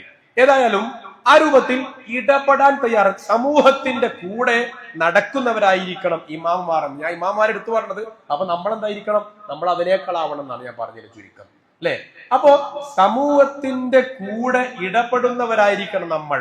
എന്ന് പറഞ്ഞാൽ ഒരു മനുഷ്യന് ബുദ്ധിമുട്ടുള്ള എന്തെങ്കിലും ഒരു കാര്യമുണ്ട് എന്നറിഞ്ഞാൽ അതിൽ കൃത്യമായി ഇടപെടണം. നമ്മുടെ നാട്ടിൽ അതാരാ ഇടപെടുക? രാഷ്ട്രീയക്കാര്. അത് എപ്പോഴാ ഇടപെടുക? എലക്ഷൻ എടുത്താൽ, അല്ലെ? എലക്ഷൻ എടുത്താൽ പിന്നെ പറയണ്ട മോൻ, അതൊരു വൈബാണ്, അല്ലെ? അങ്ങനെയല്ല. ആ പണി ഏറ്റെടുക്കേണ്ടവർ ഞാനും നിങ്ങളുമാണ്. എന്റെ നാട്ടിൽ ഒരാൾ രോഗിയായി ആശുപത്രിയിൽ എത്തിയാൽ നമ്മൾ അവിടെ സന്ദർശിക്കുന്നവനായിരിക്കണം. അതിൽ ഫലായിൽ വന്ന ശ്രേഷ്ഠ ഹദീസുകളുണ്ട്. 70,000 മലക്കളുടെ പ്രാർത്ഥന കിട്ടുന്നാണ്. ഒരു രോഗിനെ സന്ദർശിക്കാൻ പോയാൽ 70,000 മലക്കളുടെ പ്രാർത്ഥന കിട്ടുന്നതാണ്. അപ്പം അത് നമ്മുടെ ബാധ്യതയായി നമ്മൾ കാണണം. 6 ബാധ്യത. ഒരു തവണ റസൂലുള്ള പലതവണയായിട്ട് കടമകൾ പറഞ്ഞപ്പോ ഒരു തവണ പറഞ്ഞത് ഹക്കുൽ മുസ്ലിമി അലൽ മുസ്ലിമി സിത്തുൻ, 6 കടമ എന്ന് ഒരു തവണ പറഞ്ഞത് 6 ഒന്നിച്ചെടുത്ത് പറഞ്ഞിട്ടുണ്ട്. അതിൽ 3ാമത്തെ കടമ പറഞ്ഞത് ഇദാ മരിള, ഒരാൾ രോഗിയായാൽ എന്നാണ്, നീ ആ രോഗിയെ സന്ദർശിക്കണം എന്നാണ്. നമുക്കറിയുന്ന ഖുദ്സിയായ ഒരു ഹദീസ് ഉണ്ടല്ലോ. എന്താ? അല്ല പറയാണ് പരലോകത്തെത്തിയിട്ട്, നീ എനിക്ക് വിശന്നിരുന്നു, നീ എനിക്ക് ഭക്ഷണം തന്നില്ല. അപ്പൊ നമ്മൾ പറയും, എന്റെ റബ്ബെ നിനക്ക് എങ്ങനെയാ വിശക്കുക? നീ റബ്ബാണല്ലോ, നിനക്ക് ഞാൻ ഭക്ഷണം തരാനോ? നീ എനിക്ക് ഭക്ഷണം തരുന്നവനല്ലേ? അപ്പോ അല്ല പറയും, ഒരു പാവപ്പെട്ടവൻ നിന്റെ മുമ്പിൽ ഉണ്ടായിരുന്നു, നീ അവന് ഭക്ഷണം കൊടുത്തിരുന്നെങ്കിൽ അന്ന് നിനക്ക് അവിടെ എന്നെ കാണാമായിരുന്നു, അല്ലെ? പിന്നെ അല്ല ചോദിക്കാൻ, ഞാൻ രോഗിയായപ്പോ നീ എന്നെ സന്ദർശിച്ചില്ല. റബ്ബെ നീ എങ്ങനെയാ രോഗിയാവുക? ഞാൻ എങ്ങനെയാ നിന്നെ സന്ദർശിക്കുക എന്ന് ചോദിക്കണം. നീ റബ്ബാണല്ലോ. അപ്പം പറയും, എൻ്റെ ഒരു അടിമ രോഗിയായപ്പോ, എൻ്റെ ഇന്ന് അടിമ രോഗിയായപ്പോ നീ ആ രോഗിയെ സന്ദർശിച്ചിരുന്നില്ല. നീ അവിടെ പോയിരുന്നെങ്കിൽ എന്നെ കാണാമായിരുന്നു. എന്താ ഈ ഹദീസിന്റെ അർത്ഥം? നമ്മുടെ ചെറുപ്പം മുതലേ കേൾക്കുന്ന ഒരു ഹദീസാണ്, അല്ലെ? എന്താ ഇതിന്റെ അർത്ഥം? രോഗിയെ സന്ദർശിക്കുക എന്നുള്ളത് എന്റെ കടമയാണ്. ഞാൻ പറഞ്ഞ ആരാ? യാ അയ്യുഹല്ലദീന ആമനു, മുഅ്മിനാണ് ഞാൻ. അപ്പൊ മുഅ്മിനാണെങ്കിൽ എന്റെ കടമയാണ്. മുഅ്മിൻ അല്ലെങ്കിൽ എനിക്കെന്തില്ല? കടമയില്ല. അപ്പൊ ഞാൻ മുഅ്മിനാണെങ്കിൽ എന്റെ കടമയാണ് രോഗിയെ സന്ദർശിക്കുക എന്നുള്ളത്. കൂട്ടത്തിൽ ഒരു എക്സ്ട്രാ ഫിറ്റിംഗ് ആണ് റസൂലുള്ള പറഞ്ഞത്, 70,000 മലക്കുകളുടെ പ്രാർത്ഥന ലഭിക്കും. ഒരു ഹദീസിൽ 70,000 മലക്കൾ ഇസ്തിഗ്ഫാറിന് വേണ്ടി പ്രാർത്ഥിക്കുന്നതാണ്. എന്ന് പറഞ്ഞാൽ എന്താ? ഇവന്റെ തെറ്റ് പുറത്തു കൊടുക്കണേ. ആര് തെറ്റ്? ഞാനൊരു രോഗിയെ സന്ദർശിച്ച അല്ല മലക്കൾ എനിക്കൂടെ പ്രാർത്ഥിക്കുന്നത്, റബ്ബേ ഇവന്റെ തെറ്റ് പുറത്തു കൊടുക്കണേ, ഇവന്റെ തെറ്റ് പുറത്തു കൊടുക്കണേ. എത്ര മലക്ക്? 70,000 മലക്ക് എനിക്ക് വേണ്ടി പ്രാർത്ഥിക്കുന്നതാണ്. അതൊരു ഓഫർ കൂടിയാണ്. അപ്പോ നമ്മുടെ ബാധ്യതയാണ് രോഗിയെ സന്ദർശിക്കുക എന്നുള്ളത്. നമ്മുടെ ബാധ്യതയായി നമ്മൾ മാറണം എന്നുള്ളതാണ്. പിന്നെ പറഞ്ഞത് നമ്മുടെ ബാധ്യതയാണ് നമ്മള് ഒരു ഒരു ഒരു ഒരു മൃദുലത കാണിക്കണം, കനിവ് കാണിക്കണം. ഒരു ഹദീസ് ഉണ്ട്, അൽ മുഅ്മിനു ആലിഫുൻ വഹുവ മഅലൂഫുൻ. മുഅ്മിൻ എന്ന് പറഞ്ഞാൽ അവൻ ആരാണ്? ആലിഫാൻ. ആലിഫ് എന്ന് പറഞ്ഞാൽ ഇണക്കമുള്ളവനാണ്, മറ്റുള്ളവരെ ഇണക്കുന്നവനുമാണ്. ഇണങ്ങുന്നവനും ഇണക്കുന്നവനുമാണ്. അത് വല്ലാത്തൊരു പ്രയോഗമാണ്. പരുക്കൻ സ്വഭാവം ആർക്കുണ്ടാവാൻ പാടില്ല? ഒരു വിശ്വാസിക്ക് ഉണ്ടാവാൻ പാടില്ല എന്നാണ്. നബി സല്ലല്ലാഹു അലൈഹി വസല്ലമയെ കുറിച്ച് പറഞ്ഞൊരു ഹദീസ് ഉണ്ടല്ലോ, ലൻ ഫല്ലൂ മിൻ ഹൗലി, അല്ലേ? ലൻ ഫല്ലൂ മിൻ ഹൗലി, നിങ്ങളെങ്ങാനും പരുക്കൻ സ്വഭാവം ആയിരുന്നെങ്കിൽ ലൻ ഫല്ലൂ, എല്ലാവരും അകന്നു പോകുമായിരുന്നു എന്നാണ്. നമ്മൾ പറയാറ് നമ്മളെ പ്രകൃതമാണെന്ന് പറയാറില്ല. പ്രകൃതമൊക്കെ പ്രാർത്ഥനയിലൂടെ അള്ളാഹു മാറ്റിത്തരും. ഖലാഉ ഖദറുമുണ്ട്, അല്ലെ? പ്രാർത്ഥന നമ്മുടെ കടമയാണ്. അതിൽ ഒരു ഹദീസ് പ്രകാരമാണ് ലാ യുറദ്ദുൽ ഖലാഉ ഇല്ലാ ബിദ്ദുആ, പ്രാർത്ഥന കൊണ്ട് ഖലാഇനെ തട്ടിമാറ്റുന്നതാണ്. എന്താ ഖലാഉ ഖദർ എന്ന് പറയുന്നത്? ഖദർ വേറെ ഖലാഉ വേറെയാണ്. അമാനി മൗലവിയുടെ 57-ാം സൂറത്തുൽ ഹദീദിൽ അമാനി മൗലവിയുടെ വിശദീകരണം വളരെ വിശദമായ വിശദീകരണമാണ്. അത് പഴയ ആമാനി തഫ്സീർ 4-ാമത്തെ വാള്യത്തിലാണുള്ളത്. അപ്പൊ അത് നമ്മൾ എല്ലാവരും വായിക്കേണ്ടതാണ്. ഖലാഉ വേറെ ഖദർ വേറെയാണ്. ഖലാഉ എന്ന് പറഞ്ഞാൽ എന്താ? ഖദർ എന്ന് പറഞ്ഞാൽ എന്താ? ഖദർ ഞാൻ മരിക്കും, അത് ഖദറാണ്, അത് ഉറപ്പാണല്ലോ. മരിക്കാതിരിക്കാൻ ദ്വാരുന്നിട്ട് കാര്യമൊന്നുമില്ല, മരിക്കും. പക്ഷെ അത് എങ്ങനെ മരിക്കും? ഞാൻ ആക്സിഡന്റിലാണോ മരിക്കുക, പെട്ടെന്നുള്ള മരണമാണോ, അറ്റാക്ക് ആണോ, വേറെ രോഗം പിടിപെട്ടിട്ടാണോ? ഇത് ഖലാ ആണ്. അതുകൊണ്ടാണ് അള്ളാഹുവെ അപകട മരണത്തിൽ എന്നെ നീ രക്ഷപ്പെടുത്തണേ എന്ന് പ്രാർത്ഥിക്കുന്നു. കാരണം എന്റെ ഖലാ അപകട മരണമാണെങ്കിൽ എന്റെ പ്രാർത്ഥനയിലൂടെ ഞാൻ എന്താവും? രക്ഷപ്പെടും. അപ്പൊ ഖലാ പ്രാർത്ഥനയിലൂടെ അള്ളാഹു നീക്കിത്തരും. ഖദറിനെ നീക്കോ? ഇല്ല, കാരണം ഖദറട കൺഫേം ആണ്, അത് എസ്റ്റാബ്ലിഷ്ഡ് ആയി. പക്ഷെ ഖലാഇനെ അള്ളാഹു മാറ്റിത്തരും. അതുകൊണ്ടാണ് പ്രാർത്ഥിക്കാൻ പറഞ്ഞു ഖലാഇനെ തട്ടി മാറ്റാൻ.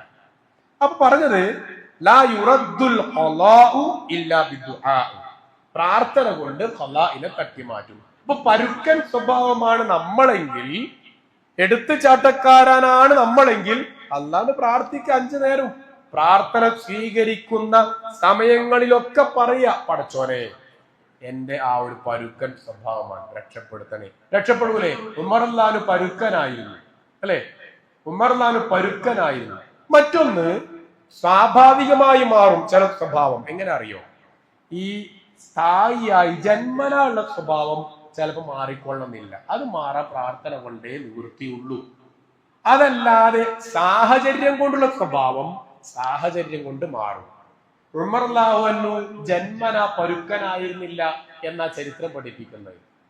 ഉമർ റളിയല്ലാഹു നമ്മൾ പരുക്കനായിരുന്നു, ഉക്കാദ ചന്തയിൽ പോയി എല്ലാവർക്കും പേടിയായിരുന്നു എന്നൊക്കെ ചരിത്രം കേട്ടല്ലോ ഇസ്ലാമിന് മുന്നേ. അത് ഉമർ റളിയല്ലാഹുവിന്റെ ജന്മനായിരുന്നില്ല എന്നാണ്. ഉമർ റളിയല്ലാഹു തന്റെ ആ കാലഘട്ടത്തിലെ സാഹചര്യത്തിൽ അദ്ദേഹം അങ്ങനെ ആയിപ്പോയതാണ്. സാഹചര്യത്തിലായവർ സാഹചര്യം മാറുമ്പോൾ തിരിച്ചു വരും. ഇപ്പൊ ഞാന് ഭയങ്കര നല്ല സ്വഭാവമാണ്, കാരണം എന്റെ കൂട്ടുകെട്ട്, എന്റെ നാട്, എന്റെ സാഹചര്യമൊക്കെ അങ്ങനെയാണ്. പക്ഷെ പരുക്കൻ ആൾത്തോമ്പോ ഞാൻ അതുപോലെയാവും. അപ്പൊ ഉമർ റളിയല്ലാഹു സാഹചര്യത്താൽ പരുക്കനാവുകയും പിന്നീട് തന്റെ സാഹചര്യം അദ്ദേഹം മാറി താമസിക്കുന്നത്. അതുകൊണ്ടാണ് 100 ആളെ കൊന്ന ചരിത്രം അറിയാലോ. ആ 100 ആളെ കൊന്നവനോട് എന്താ പണ്ഡിതൻ കൊടുത്ത ഉപദേശം? എന്താ? നിങ്ങൾ ഇവിടെ നിന്നാൽ ഇനിയും ആളുകളെ കൊല്ലും, നിങ്ങളുടെ നാട് കിട്ടും. അപ്പോ ലാ യുറദ്ദുൽ ഖലാ. അതുകൊണ്ട് തന്നെ നാം മറ്റുള്ളവരോട് അലിവ് കാണിക്കുന്ന സ്വഭാവം ഉണ്ടാവണം. അത് നമ്മുടെ ബാധ്യതയായിട്ടാണ് ഇസ്ലാം പഠിപ്പിച്ചത്. എന്താണെന്നറിയോ? യഹ്റുമു അലൈഹി അന്നാർ, നരകം കുറച്ച് ആളുകൾക്ക് ഹറാമാണ് എന്ന് പറഞ്ഞു. നരകം ഹറാമാണ്. അലാ കുല്ലി ഖരീബിൻ ഹയ്യിനിൻ വസഹ്ലിൻ, അലാ കുല്ലി ഖരീബിൻ ഹയ്യിനിൻ വസഹ്ലിൻ. ആർക്കാ നരകം ഹറാമ്? ഖരീബ്, ഖുർബത്തുള്ളവർക്ക് നരകം ഹറാമാണ്. ഖുർബത്താണ് അടുപ്പം, അല്ലെ? ചങ്ക് ബ്രോ എന്ന് പറയാറുണ്ടല്ലോ, അല്ലെ? നമ്മുടെ ന്യൂജൻ ഭാഷ അങ്ങനെയാണല്ലോ. ചങ്ക് ബ്രോകൾക്ക് നരകം ഹറാമാണ് എന്ന് പറഞ്ഞാൽ എല്ലാവരെയും ചങ്ക് ബ്രോയായി കാണുക, ഖുർബത്ത് ഉണ്ടാവുക, അടുപ്പം ഉണ്ടാക്കുക, അവർക്ക് നരകം ഹറാമാണ്.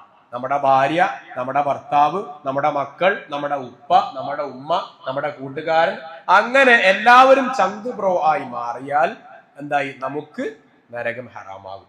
പിന്നെ കുല്യ ഖരീബിൻ ഹയ്യിനിൻ, നല്ല സ്വഭാവം, പാല് പോലെയുള്ള പെരുമാറ്റം, അല്ലെ?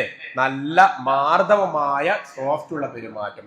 വസഹ്ലിൻ, നല്ല ലാളിത്യമുള്ള പെരുമാറ്റം, നല്ല പെരുമാറ്റം, സോഫ്റ്റ് ആയ പെരുമാറ്റം, ഇത് ജീവിതത്തിൽ ഉണ്ടാവണമെന്നാണ്. ഇതിൽ ഈ വിഷയം പറയുമ്പോൾ നമ്മൾ ശ്രദ്ധിക്കേണ്ടത് ഈ ഒരു 3 ഗുണം പറഞ്ഞല്ലോ. ഈ 3 ഗുണം തൽക്കാലം ഒരു 3 മിനിറ്റ് ആ വിഷയത്തിൽ നിന്ന് മാറുകയാണ്. ഈ 3 ഗുണം ഉണ്ടെങ്കിൽ നമ്മുടെ ജീവിതം ഭദ്രമാകുന്നുള്ളതാണ്. നബി സല്ലല്ലാഹു അലൈഹി വസല്ലമയോട് സഹാബി ഒരിക്കൽ ചോദിച്ചല്ലോ, എന്റെ കുടുംബ ജീവിതം ഭയങ്കര പ്രശ്നമാണ്, എന്താ മാർഗം എന്ന് ചോദിച്ചല്ലോ. നീ അവരോട് നല്ല നിലയിൽ പെരുമാറുക, കുടുംബജീവിതം അടിപൊളിയാവുന്നാ പറഞ്ഞത്. അത് ഭയങ്കര പോയിന്റാണ്. എന്താ അറിയോ, റസൂലുള്ളാഹി ആയിഷ ബീവിയോട് തമാശ പറയാറുണ്ടായി. ആയിഷ ബീവിയോട് തമാശ പറയാറുണ്ടായി. റസൂലുള്ളാഹി സ്ത്രീകളോടൊരു ഉപദേശം കൊടുത്തിരുന്നു. എന്താ സ്ത്രീകളോട് കൊടുത്ത ഉപദേശം എന്താ? നിന്റെ ഭർത്താവ് വരുമ്പോ നീ അണിഞ്ഞൊരുങ്ങി നിൽക്കണം. നമ്മൾ പണ്ടേ കേൾക്കുന്ന ഒരു ഹദീസ് അല്ലേ, നിന്റെ ഭർത്താവ് വരുമ്പോ അണിഞ്ഞൊരുങ്ങി നിൽക്കണം. രണ്ടാമതായി പറഞ്ഞു, പെണ്ണുങ്ങൾ അണിഞ്ഞൊരുങ്ങേണ്ടത് തന്റെ ഭർത്താവിന്റെ മുമ്പിലാണ് എന്ന് പറഞ്ഞു. നിങ്ങൾ ആരെങ്കിലും എവിടെയെങ്കിലും കേട്ടിട്ടുണ്ടോ, പുരുഷന്മാരെ നിങ്ങൾ നിങ്ങളുടെ ഭാര്യമാരുടെ മുന്നിൽ ഒരുങ്ങി നിൽക്കണം എന്ന് ആരെങ്കിലും എന്ന് പറയുന്നത് കേട്ടിട്ടുണ്ടോ? ഉണ്ടാ? നമുക്ക് എല്ലാവർക്കും നല്ല പ്രായമുണ്ടല്ലോ, ഉണ്ടാ? ഇല്ല അല്ലേ? അങ്ങനെ ആരും ഇതുവരെ വയന്ന് പറഞ്ഞിട്ടില്ല, പുരുഷന്മാരെ നിങ്ങൾ നിങ്ങളുടെ ഭാര്യമാരുടെ മുന്നിലാണ് അണിഞ്ഞൊരുങ്ങി നിൽക്കേണ്ടത്, അല്ലെങ്കിൽ നിങ്ങൾ നിങ്ങളുടെ ഭാര്യമാരുടെ മുന്നിൽ അണിഞ്ഞൊരുങ്ങി നിൽക്കണം എന്ന് നമ്മളാരും വയന്ന് കേട്ടിട്ടില്ല ഇതുവരെ. അങ്ങനെ ഇല്ല. എന്നാൽ നേരെ തിരിച്ചു പറയാറുണ്ട്, സ്ത്രീകളെ നിങ്ങൾ നിങ്ങളുടെ ഭർത്താക്കന്മാരുടെ മുന്നിൽ അണിഞ്ഞൊരുങ്ങി നിൽക്കണം, അവരെ മുന്നിലാണ് നിങ്ങൾ നിങ്ങളുടെ സൗന്ദര്യം പ്രദർശിപ്പിക്കേണ്ടത്, പ്രകടിപ്പിക്കേണ്ടത്. അങ്ങനെയല്ലേ പറയാറുള്ളത് അല്ലേ? എന്തുകൊണ്ടായിരുന്നു?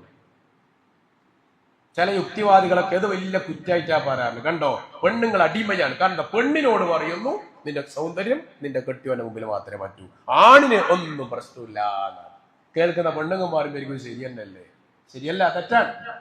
അവർ പൊട്ടന്മാരായതുകൊണ്ട് അങ്ങനെ പൊട്ടത്തരം വിളിച്ചു പറയും. എന്താ അറിയോ, ഈ 2000 കാലഘട്ടത്തിൽ ഇറങ്ങിയ ആധുനിക മനഃശാസ്ത്ര വിദഗ്ധന്മാരിൽ പ്രമുഖർ ഒരുപാട് ആളുകൾ പറയും. അതിൽ ഒരാളെ ഉദ്ധരണി ശിവഖേര എന്ന പേര് പറയാൻ കാരണം അദ്ദേഹത്തിന് 5 മലയാള പുസ്തകം ഇപ്പൊ മലയാളത്തിൽ ഇറങ്ങിയില്ല. ഇംഗ്ലീഷുകാരനാണ്. ഒരുപാട് പുസ്തകങ്ങൾ യൂട്യൂബിലൊക്കെ അദ്ദേഹത്തിന്റെ 1 മണിക്കൂർ 1.5 മണിക്കൂറൊക്കെ മോട്ടിവേഷൻ ക്ലാസ് കാണും. അദ്ദേഹം പറഞ്ഞത്, a man is motivated through eyes. ഒരു പുരുഷൻ സൗന്ദര്യം ആസ്വദിക്കുന്നത് കണ്ണിലൂടെയാണ്. കണ്ണാണ് അവന്റെ സൗന്ദര്യത്തിന്റെ കേന്ദ്രം. അതൊന്നും തെളിച്ചു പറഞ്ഞാൽ, ഒരു പെണ്ണ് അർദ്ധനഗ്നയായോ നഗ്നയായോ നടന്നാൽ നോക്കിപ്പോവും പുരുഷന്മാർ അല്ലേ? സ്വാഭാവികമാണ്, നോക്കിപ്പോവും അല്ലേ? അതുകൊണ്ടാ ഖുർആൻ ആണുങ്ങളുടെ എന്ത് പറഞ്ഞത്? കണ്ണ് താഴ്ത്തണം എന്ന് പറഞ്ഞു. എന്നാ ഒരു ആണ് അങ്ങനെ നടന്നാലോ കേസാണ് അല്ലേ? കുടുങ്ങി. ഒരാണ് അങ്ങനെ നഗ്നനായി നടന്നാൽ ഓനിക്കെതിരെ കേസാണ്. കാരണം എന്താ അറിയോ, പെണ്ണ് നോക്കിയിട്ട് പറയും ഓനിക്കെന്തോ മാനസിക പ്രശ്നമുണ്ട്, ഓന്റെ ചില ഭാഗങ്ങൾ കാണിച്ചിട്ടുണ്ട്, അറസ്റ്റ് ചെയ്യണം. ആണ് അറസ്റ്റാണ്. പെണ്ണ് കാണിച്ചാലോ ഇതൊക്കെന്തോ മാനസിക ഉണ്ടെന്ന് പറഞ്ഞോനാ കുറ്റം അല്ലേ? കാരണം a man is motivated through eyes. പുരുഷൻ സൗന്ദര്യം ആസ്വദിക്കുന്നത് കണ്ണിലൂടെയാണ്, പെണ്ണ് കണ്ണിലൂടെയല്ല അത്രേ. A women is motivated through ears എന്നാണ്. പെണ്ണ് സൗന്ദര്യം ആസ്വദിക്കുന്നത് കാതിലൂടെയാണ്, കേട്ടുകൊണ്ടാണ്. അതിനൊരു ഉദാഹരണം കൂടി പറയാം. എന്റെ വിഷയം അവിടെ പെൻഡിങ്ങിലാണ്. ഒരു ഉദാഹരണം കൂടി പറയാം. നമ്മള് ഒരു കല്യാണ സൽക്കാര പരിപാടികൾക്ക് എന്തെങ്കിലും പരിപാടികൾക്ക് പോയി, നമ്മുടെ ഭാര്യനെ പറഞ്ഞയച്ചു, ഉമ്മാനെ പറഞ്ഞയച്ചു, പങ്കളെ പറഞ്ഞയച്ചു, നമ്മൾ പോയിട്ടില്ല. അവര് തിരിച്ചു വന്നാൽ നമ്മൾ ആരെങ്കിലും ചോദിക്കുവോ എന്തൊക്കെയാ ചായ ഉണ്ടായിനോ, കടി ഉണ്ടായിനോ, എന്തൊക്കെയാ കടി? നമ്മൾ ചോദിക്കോ? ഇല്ല. എന്നാൽ നമ്മളാ പോയത്, അവര് വന്നിട്ടില്ല, അവര് നമ്മളെ പറഞ്ഞയച്ചു. നമ്മൾ തിരിച്ചു വന്നവിടെ അവരെന്തെല്ലാം ചോദിക്കുക? ആരെല്ലാം ഉണ്ടായിന്? നാത്തൂനുണ്ടായിനോ? എന്തൊക്കെ ഉണ്ടായിന്? എന്നാ കഴിച്ച് അല്ലെ? 150 ചോദ്യം ഉണ്ടാവും. ചോദ്യത്തിന് മുന്നിൽ നമ്മളെന്താവും? പൊറുതി കൂട്ടി. എന്തുകൊണ്ടാ? പെണ്ണ് കുറെ ചോദിക്കും. കാരണം ഓൾക്ക് ഇഷ്ടം കേൾക്കാനാണ്. നമ്മൾ പറയുന്നത് കേൾക്കണം. ഇനി ഗൾഫിൽ പോയവരൊക്കെ ഉണ്ടാവുമല്ലോ അല്ലെ? കൂടുതൽ വീഡിയോ കോൾ ചെയ്യണം എന്ന് ആദ്യം പറയാൻ ആരാ? ആണുങ്ങളാണ്. കാരണം എന്താ? ആണുങ്ങൾ കാണണം, സൗന്ദര്യം അത് കണ്ണിലൂടെയാണ്. അതുകൊണ്ടാണ് അല്ലാഹു റസൂൽ പെണ്ണുങ്ങളുടെ പറഞ്ഞ് നിങ്ങൾ അണിഞ്ഞൊരുങ്ങിക്കണം, കാരണം കെട്ടിയോന് കാണലാണ് ഇഷ്ടം. മനസ്സിലായല്ലോ? റസൂൽ പറഞ്ഞു ആയിഷ ബീവിയോട് ഒരുപാട് തമാശകൾ പറയാറുണ്ട്, നിങ്ങളും നിങ്ങളുടെ ഭാര്യമാരോട് സംസാരിക്കണം, കാരണം പെണ്ണിന് കേൾക്കലാണ് ഇഷ്ടം. പയ്യനൊരു ഭാഗത്ത് ഒരു പെണ്ണ് 2016 ഒളിച്ചോടി. ആശാരിയുടെ കൂടെ കുട്ടിയുണ്ട് പെണ്ണിന്. ഒളിച്ചോടി അവസാനം ആജിക്ക പള്ളിയിലെ പ്രസിഡന്റ് ആയിരുന്നു, അവിടുത്തെ പള്ളി കമ്മിറ്റി ജമാഅത്ത് പള്ളിയുടെ പ്രസിഡന്റ് ആയിരുന്നു. അങ്ങനെ പിടിക്കപ്പെട്ടു. പെണ്ണ് തിരിച്ചു വന്നു. പെണ്ണിനോട് കൗൺസിലിംഗ് ചെയ്തപ്പോൾ പറഞ്ഞ ന്യായം, ആശാരി സംഗതി ആകെ ഒരാഴ്ചയായിട്ടുള്ളൂ പണിയെടുക്കാൻ വന്നു. വീട്ടിൽ പണിക്കാരത്ര ഏൽപ്പിക്കുമ്പോൾ ശ്രദ്ധിച്ചോട്ടാ.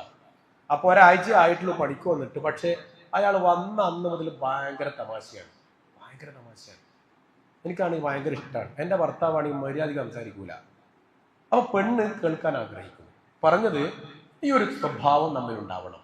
അപ്പോ മനുഷ്യനെ നമ്മുടെ സംസാരത്തിലൂടെ നമ്മെ ഇഷ്ടപ്പെടുത്താൻ നമുക്ക് കഴിയണം.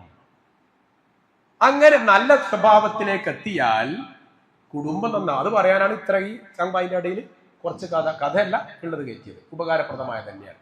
അപ്പോ നമ്മുടെ മക്കളോട് റസൂലുള്ള ഹുസൈനെ ചുംബിച്ചപ്പോ ഒരു മനുഷ്യൻ ചോദിച്ചല്ലോ, എന്റെ നബിയെ നിങ്ങൾ ചുംബിക്കാനോ?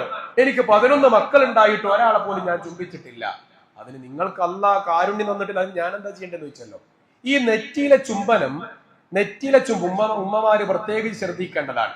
പെൺകുട്ടികൾ ഒളിച്ചോടി പോകുന്ന ഈ കാലഘട്ടത്തിൽ പെൺകുട്ടികളുടെ നെറ്റിയിൽ കൃത്യമായി ചുംബനം അർപ്പിച്ചിട്ടുണ്ടെങ്കിൽ ആ ഒരു പെൺകുട്ടി ഒരിക്കലും വീട് വിട്ടു പോകില്ല.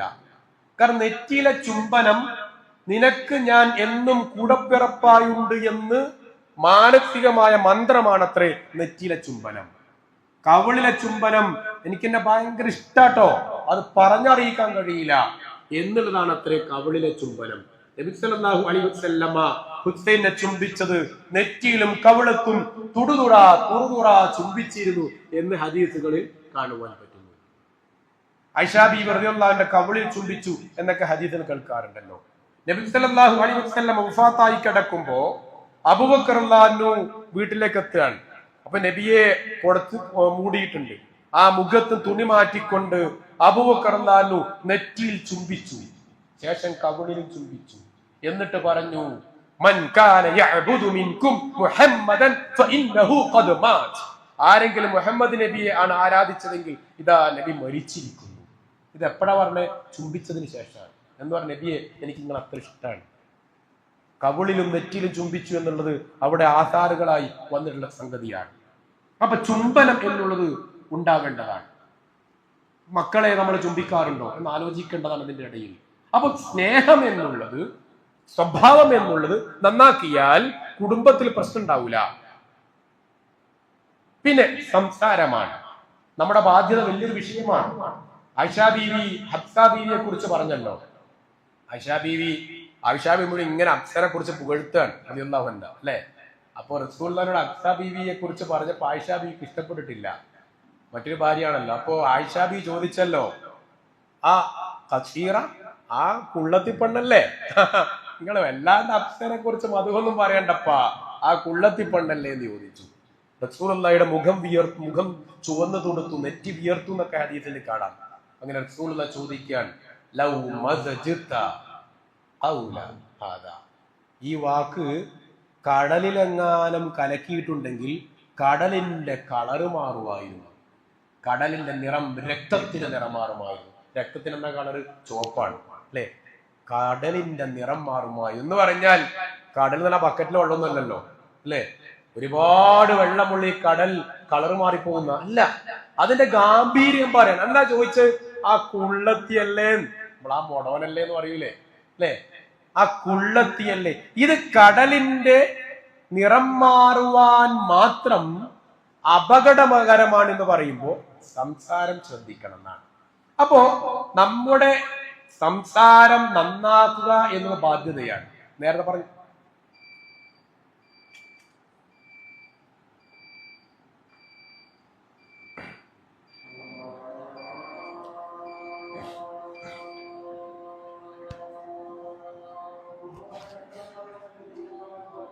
വേണ്ട വെള്ളം കുടിച്ചാടെ സ്റ്റക്കാവും.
അപ്പോ കടലിന്റെ നിറം മാറുവാൻ മാത്രം അപകടകരമാണ് ആ വർത്തമാനം എന്നാണ് ആയിഷ ബീവിയോട് നബി സല്ലല്ലാഹു അലൈഹി വസല്ലമ പഠിപ്പിച്ചത്.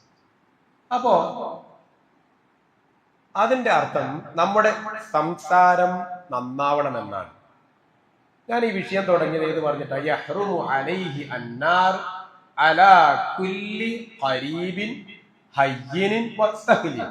ഈ ഹദീസ് പറഞ്ഞിട്ടാണ് നമ്മൾ അവിടത്തേക്ക് പോകുന്നത്. അപ്പോൾ നമ്മുടെ സ്വഭാവത്തിൽ ഒരാളെ ചങ്ക് ബ്രോ ആക്കി മാറ്റാൻ എന്താ ചെയ്യേണ്ടത്? സംസാരം നന്നാക്കുക എന്നതാണ്. ആ സംസാരം അപരനെ അപായപ്പെടുത്തുന്നതോ മുറിവേൽപ്പിക്കുന്നതോ ആയാൽ എന്തായി? നമുക്ക് നരക ശിക്ഷ ഉണ്ടാവും. MN വിജയൻ പലപ്പോഴും പറയാറുണ്ട്, അറിയപ്പെട്ട എഴുത്തുകാരൻ ദാർശനികനുമായിരുന്നു. അദ്ദേഹം പറയാറുണ്ട്, ഒരു കല്ല് കടലിലിട്ടാൽ, ഒരു കല്ല് കടലിൽ ഇടുമ്പോൾ ഉണ്ടാവുക ചബ്ലും ഒച്ചുണ്ടാവും അല്ലെ? ഒരു കല്ല് കടലിലിട്ടാൽ ആ കടലിൽ നമ്മൾ ഇടുമ്പം മാത്രമേ ആ ഒച്ച ഉണ്ടാവൂ. എത്രയോ മണിക്കൂറുകൾക്കോ മിനിറ്റുകൾക്കോ ശേഷം കടല് അടിയിലേക്ക് അങ്ങനെ അങ്ങനെ പോയി താഴെത്തുന്നു. പക്ഷെ ആ കല്ല് പിന്നെ ഒരിക്കലും നമുക്ക് മുങ്ങി തപ്പിയെടുക്കാൻ സാധ്യമല്ല. ഇതുപോലെയാണ് നമ്മുടെ കൈവിട്ട വാക്കുകൾ എന്ന് MN വിജയൻ പറയാറുണ്ട്. സത്യത്തിൽ അത് അദ്ദേഹം പറയേണ്ട ആവശ്യമൊന്നുമില്ല, ഇസ്ലാമികമായി നമുക്ക് അറിയുന്നതാണ്. അപ്പൊ ആ കടലിൽ കല്ലിട്ടതുപോലെ എന്ന ഒരു പ്രയോഗം മലയാള ഭാഷയിലുണ്ടെങ്കിൽ അല്ലാഹ് റസൂൽ പറഞ്ഞതാണ്, നിന്റെ നാവ് കൊണ്ട് ഹൃദയത്തിനേൽപ്പിച്ച മുറിവ് അത് നരക ശിക്ഷക്ക് കാരണമാണ്. നമ്മൾ ശ്രദ്ധിക്കേണ്ടതാണ്. പിന്നെ നമ്മുടെ നാം കാണേണ്ട മറ്റൊരു വിഷയമാണ് നമ്മുടെ സംസാരം പറയുമ്പോൾ നമുക്ക് അറിയുന്ന 2 ഹദീസാണ്. ഒന്ന്, പരലോകത്തെത്തിയാൽ പറയല്ലോ, റബ്ബേ ഇവൻ എന്നെ ഉപദ്രവിച്ചു അല്ലെ? അപ്പം അള്ളാഹ് പറയും, ആ ഒരു കാര്യം ചെയ്യും, ഇവനെ നിസ്കാരം എനിക്ക് തരാം. പടുത്താൾ വരും, അള്ളാഹു ഇവൻ എന്നെ ചീത്ത വിളിച്ചു, എന്നാ ഇവന്റെ നോമ്പ് എനിക്ക് തരാം. അങ്ങനെ എല്ലാം കൊടുക്കും, നമ്മളതെല്ലാം കൊടുക്കും. ലാസ്റ്റ് എന്താവും? ഒന്നുമില്ലാണ്ട് നമ്മൾ നരകത്തിലാക്കി എത്തപ്പെടുന്നതാണ്. നമ്മൾ ശ്രദ്ധിക്കേണ്ടത്, നമ്മുടെ നാവ് കൊണ്ടുള്ള പണി ഒരു ഷെയർ മാർക്കറ്റിംഗ് ആണ്. ഷെയർ മാർക്കറ്റിംഗ് നമുക്കറിയാം അല്ലെ? ഒരുപാട് ഷെയർ മാർക്കറ്റിംഗ് ഉണ്ടല്ലോ. ഷെയർ മാർക്കറ്റിംഗ് ആണ്. അത് നന്മയാണെങ്കിലും തിന്മയാണെങ്കിലും. ഞാൻ നിങ്ങളിൽ ഒരാളെ കുറിച്ച് വേറെ 2 ആളുടെ കുറ്റം പറഞ്ഞു. നിങ്ങളിൽ ഒരാളെ കുറിച്ച് 2 ആളുടെ കുറ്റം പറഞ്ഞു. ഈ 2 ആൾ അങ്ങനെയാണോ? ഷെയർ മാർക്കറ്റിംഗ് അങ്ങനെയാണല്ലേ? ഞാൻ ഒരാളെ ചേർത്തു, ഓൻ വേറെ ആളെ ചേർത്തു, ഓൻ വേറെ ആളെ ചേർത്തു. അപ്പൊ പറയലെന്താ? ഈ 10ാമത്തെ ആള് കച്ചവടം നടത്തിയാലും ആർക്ക് കിട്ടും? എനിക്ക് കിട്ടുന്നതാണല്ലോ. ഇതന്നെയാണ് സംസാരത്തിന്റെ ഈ വിഷയം. നന്മയും അങ്ങനെ തന്നെയാണ്, തിന്മയും അങ്ങനെ തന്നെയാണ്. ഞാനൊരു നന്മ ഒരാൾക്ക് പറഞ്ഞു കൊടുത്തു, ഒന്നും വേണ്ട, അയാൾ ഇടത് കാലുകൊണ്ട് ചെരുപ്പിടുകയാണ്. എടോ, വലത് കാലുകൊണ്ട് ചെരുപ്പിട്ടാല് ഒരു കൂലി കിട്ടൂലേ എന്ന് പറഞ്ഞു അദ്ദേഹം വലത് കാലുകൊണ്ട് ചെരുപ്പ് ധരിച്ചു. അത് അദ്ദേഹം വേറൊരാൾക്ക് പറഞ്ഞു കൊടുത്തു. അപ്പൊ ആരൊക്കെ ഈ നന്മ ചെയ്യുന്നുവോ അതിന്റെയൊക്കെ അവർക്കൊന്നും കൂലി കുറയാതെ എനിക്കും ലഭിക്കും. ഇത് തന്നെയാണ് തെറ്റിന്റെയും വിഷയം. അപ്പൊ ഞാൻ ഒരാളെ കുറിച്ച് വേറെ 2 ആളുടെ കുറ്റം പറഞ്ഞാൽ ആ 2 ആള് എത്ര ആളുകളിലേക്ക് ഇങ്ങനെ എത്തുന്നോ, ഇതിന്റെയൊക്കെ ഷെയർ മാർക്കറ്റിംഗ് ആരിലേക്ക് എത്തും? പറഞ്ഞു കൊടുത്ത എനിക്ക് കിട്ടും. പൊതുവെ പറയാറുണ്ട്, വ്യഭിചാരം ഹറാമാണ്, വ്യഭിചാരം ഹറാമാണ്. പക്ഷെ വ്യഭിചാരം ഒരുത്തൻ വ്യഭിചരിച്ചു എന്ന് പറയലോ മഹാപാപാണ്. ഒരു A എന്ന വ്യക്തി വ്യഭിചരിച്ചു, ഓൻ ഹറാമ് ചെയ്തു. ഓൻ 7 മണിക്ക് വ്യഭിചരിച്ചു, 7:1 തൗബ ചെയ്താൽ ഓന്റെ തെറ്റെന്തെയും അള്ളാഹ് പുറത്തെടുക്കും. ഞാൻ 7:10 പറയാ, അടാ എന്ന വ്യക്തി ഉണ്ടല്ലോ, ഓൻ എന്റെ മോനെ പറയണ്ട ഇന്നലെ എന്ന് പറഞ്ഞു. ഞാൻ ഒരുത്തനോട് പറഞ്ഞു, ആ ഒരുത്തൻ എത്രയാളോട് പറയുന്നു അതിന്റെ ഒക്കെ ശിക്ഷ ആർക്കുണ്ടാവും? തുടങ്ങി വെച്ച എനിക്കുണ്ടാവും. ഇത് നന്മയുടെയും തിന്മയുടെയും ഒരു വിഷയമാണ്. അപ്പൊ അവിടെയാണ് സംസാരം ശ്രദ്ധിക്കണം. അല്ലെ, നിന്റെ നാവിനെ നല്ലതാക്കണം എന്ന് പറഞ്ഞു. ഇത് നമ്മുടെ കടമയായി നമ്മൾ മനസ്സിലാക്കാറില്ല. ഇതൊരു മുഅ്മിനെ എന്ന് വിളിച്ചിട്ട് ഖുർആൻ പറഞ്ഞതാണ്, യാ അയ്യുഹല്ലദീന ആമനു ഇജ്തനിബൂ കസീറൻ മിനൽ ലന്നി ഇന്ന ബഅദ ലന്നി ഇസ്മ. അത് ബാധ്യതയായിട്ടാ പറഞ്ഞത്. മുഅ്മിനുകളെ, നിങ്ങളുടെ ബാധ്യതയാണ്. എന്താ നിങ്ങളുടെ ബാധ്യത? എന്താ നിങ്ങളുടെ കടമ? നിങ്ങൾ ഊഹത്തെ ഒഴിവാക്കണം, പൂർണ്ണമായിട്ട് ഒഴിവാക്കണം. ഇപ്പൊ നമുക്ക് സംശയമാണ്, ഇപ്പം കള്ള് ഷാപ്പിൽ തന്നെയാണോ ഇറങ്ങിയത്, അതല്ല അപ്പുറത്തെ സൂപ്പർ മാർക്കറ്റിൽ നിന്നാണോ ഇറങ്ങിയത്? നമ്മളെന്തിനും ഓന് കള്ള് ഷാപ്പിൽ നിന്ന് ഇറങ്ങിയ പോലും സൂപ്പർ മാർക്കറ്റിൽ നിന്ന് ഇറങ്ങിയ പോലും അത് എന്നെ ബാധിക്കൂലാലോ. ഓന്റെ ഖബറിൽ ഞാൻ പോകില്ലല്ലോ, ഇല്ല, അതാണ് വിട്ടു. എന്നാൽ ഓരോ നന്മ നമ്മൾ എടുക്കാൻ തയ്യാറാവുക, ആ ഭൂവങ്ങളെ നീ വെടിയാൻ തയ്യാറാവുക. രണ്ടാമതായി അയ്യുവല്ലദീന ആമനു എന്ന് വിളിച്ചിട്ട് പറഞ്ഞു, നിങ്ങൾ എന്ത് ചെയ്യാൻ പാടില്ല, നിങ്ങൾ ആരും മറ്റവനെ കുറിച്ച് ഗീബത്ത് പരദൂഷണം പറയാൻ പാടില്ല. എന്നിട്ട് ഒന്നുകൂടി ഖുർആൻ ചോദിക്കാണ്, നിങ്ങൾ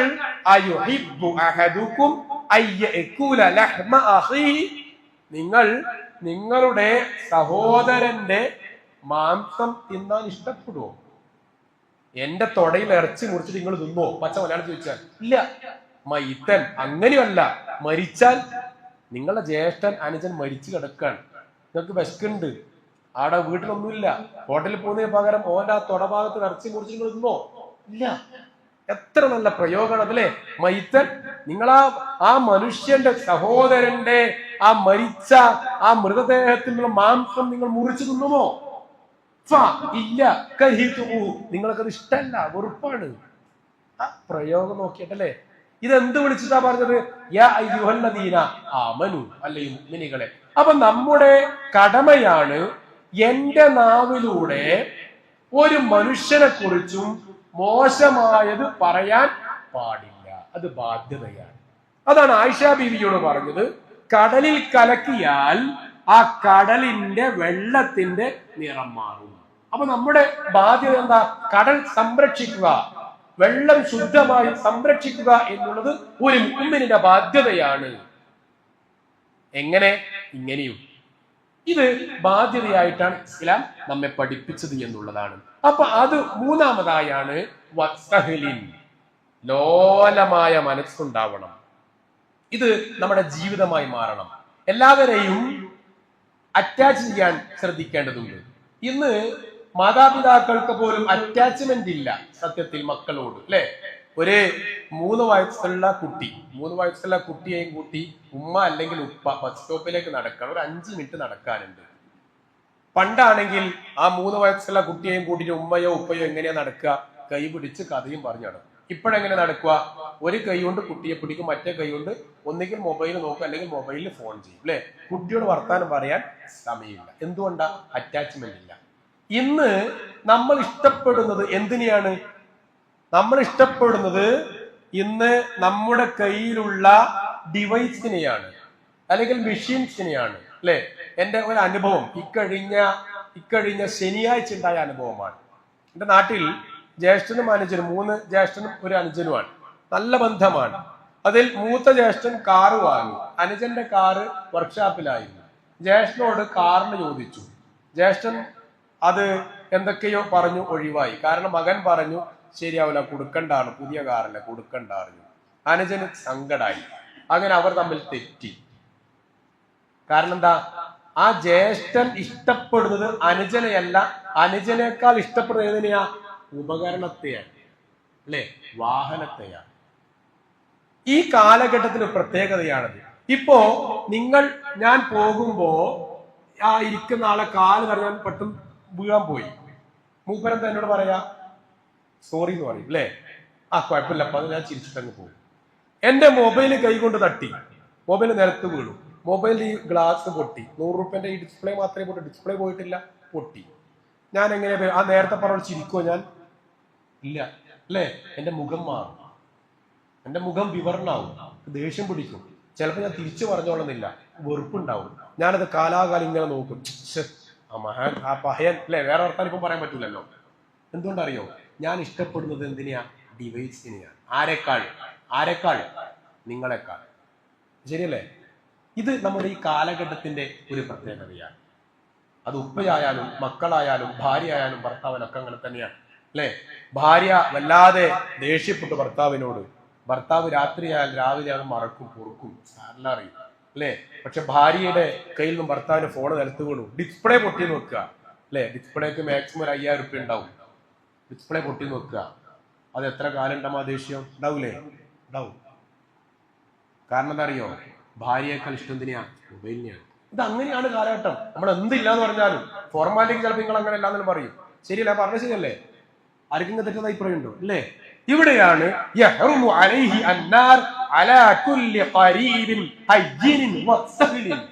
നമ്മൾ നരകം ഹറാമാണ് 3 കടമകൾ പാലിച്ചാൽ ആ കടമ ഒന്ന് ഇടപാടാണ്, ബന്ധമാണ്. നമ്മുടെ മക്കളോട്, ഭാര്യയോട്, ഭർത്താവിനോട്, ഉപ്പയോട്, ഉമ്മയോട്, അയൽക്കാരോട്, കൂട്ടുകാരോട്, ബന്ധുക്കളോട്, കുടുംബങ്ങളോട് കാണിക്കേണ്ട ബന്ധമാണ്. ഹയ്യിനിൻ നല്ല സ്വഭാവമാണ്, സഹ്ലിൻ കൂടുതൽ നല്ല സംസാരമാണ്. ഈ 3 ബാധ്യതകൾ നമ്മൾ നിർവഹിക്കണം. ഞാൻ തൽക്കാലം ഒരു ചോദ്യം ചോദിക്കുകയാണ്. നമ്മുടെ ജീവിതത്തിൽ, കുടുംബത്തിലോ നാട്ടുകാരിലോ ഓഫീസിലോ ജോലി സ്ഥലത്തോ കച്ചവട സ്ഥലത്തോ, കച്ചവടക്കാരുണ്ടാവും കൂട്ടത്തില്, ഉദ്യോഗസ്ഥന്മാരുണ്ടാവും, പല ജോലിക്കാരുണ്ടാവുമല്ലോ. നമ്മുടെ മുതലാളിയോടോ തൊഴിലാളിയോടോ ഈ പറഞ്ഞ 3 സ്വഭാവം ഉണ്ടല്ലോ. ഈ ഹദീസ് എടുത്തുകൊണ്ട് ഞാൻ 4 ചരിത്രങ്ങളാ പറഞ്ഞത്.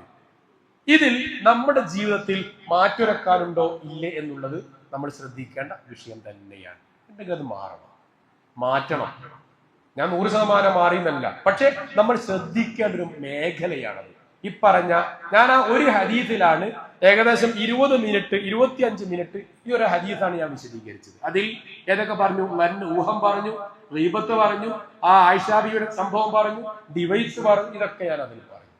അപ്പൊ നമ്മൾ ശ്രദ്ധിക്കേണ്ടത്, നമ്മുടെ ബാധ്യതയായി പലപ്പോഴും നമ്മളത് മനസ്സിലാക്കിയിട്ടില്ല. ശരിയല്ലേ? നമ്മൾ കടമയായിട്ട് മനസ്സിലാക്കിയിട്ടില്ല.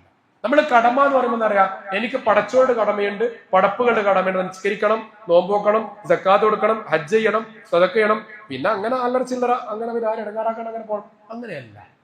ഇതൊരു മിനിമം പരിപാടിയല്ല. സ്വർഗത്തിൽ പോകാൻ എളുപ്പമാണ്. നേരെ തിരിച്ചാ പറയല്ലേ, സ്വർഗത്തിൽ പോകാൻ ഭയങ്കര അല്ല, സ്വർഗത്തിൽ പോകാൻ എളുപ്പമാണ്. കാരണം എന്താ, നമ്മളെ മര്യാദയ്ക്ക് ജീവിച്ചാൽ മതി.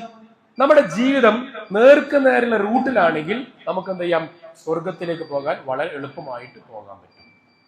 ഒരുപാട് തെളിവുകൾ നമുക്കതിന് സമർപ്പിക്കാൻ പറ്റുന്നതാണ്. അപ്പൊ ആ രൂപത്തിൽ നമ്മുടെ ജീവിതത്തിൽ നാം പാലിക്കേണ്ട മറ്റൊരു മര്യാദ. ഇനി ചിലത് പടപ്പുകളോട് പറയാം, പടച്ചവരോട് പറയാം. പടപ്പുകളോട് കുറെ കാര്യങ്ങൾ പറഞ്ഞല്ലോ, ഇനി പടപ്പുകളോട് പറയാം. അത് കഴിയുകയാണെങ്കിൽ ഇൻഷാ അല്ലാഹ് വീണ്ടും തിരിച്ചു വരാം വിഷയത്തിലേക്ക് തന്നെ. പിന്നെ പടച്ചവരോടുള്ള ബാധ്യത.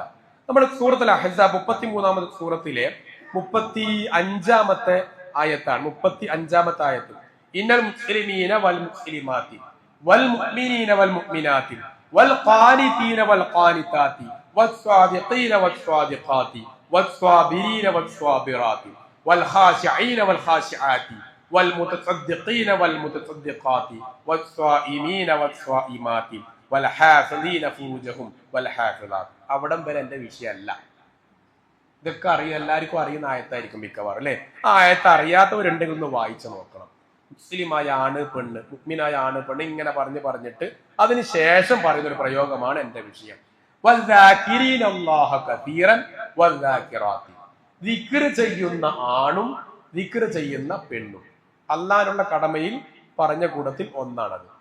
അപ്പോ മുസ്ലിമായ ആണും മുസ്ലിമായ പെണ്ണും, മുസ്ലിമായ കുറച്ച് പണിയുണ്ടല്ലോ, മുഅ്മിനായ ആണും മുഅ്മിനായ പെണ്ണും, പിന്നെ സത്യസന്ധന്മാരായ ആണും സത്യസന്ധന്മാരായ പെണ്ണും, ഖാശിഈനായ തഖ്വയുള്ള ഖുശൂ ഉള്ള ആണും ഖുശൂ ഉള്ള പെണ്ണും, പിന്നെ പറഞ്ഞു കീഴ്വണക്കമുള്ള ആണും കീഴ്വണക്കമുള്ള പെണ്ണും, നോമ്പുകാരായ ആണും നോമ്പുകാരായ പെണ്ണും, അതേപോലെ തന്റെ ലൈംഗികാവയവത്തെ സൂക്ഷിക്കുന്ന ആണും പെണ്ണും എന്ന് പറഞ്ഞു. ഇതൊക്കെ പറഞ്ഞു നമ്മുടെ ജീവിതത്തിൽ കാണിക്കണം. ശേഷം പറഞ്ഞൊരു പ്രയോഗമാണ്.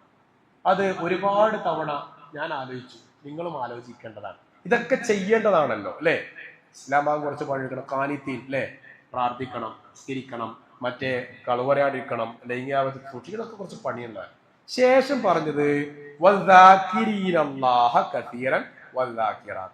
ദിക്ർ എന്ന് പറഞ്ഞാൽ നമുക്കറിയാം, നമ്മളുടെ മനസ്സിലാക്കിയത് ദിക്റിന് ലാ ഇലാഹ ഇല്ലല്ലാഹ് ഇതാണ്, അല്ലെ?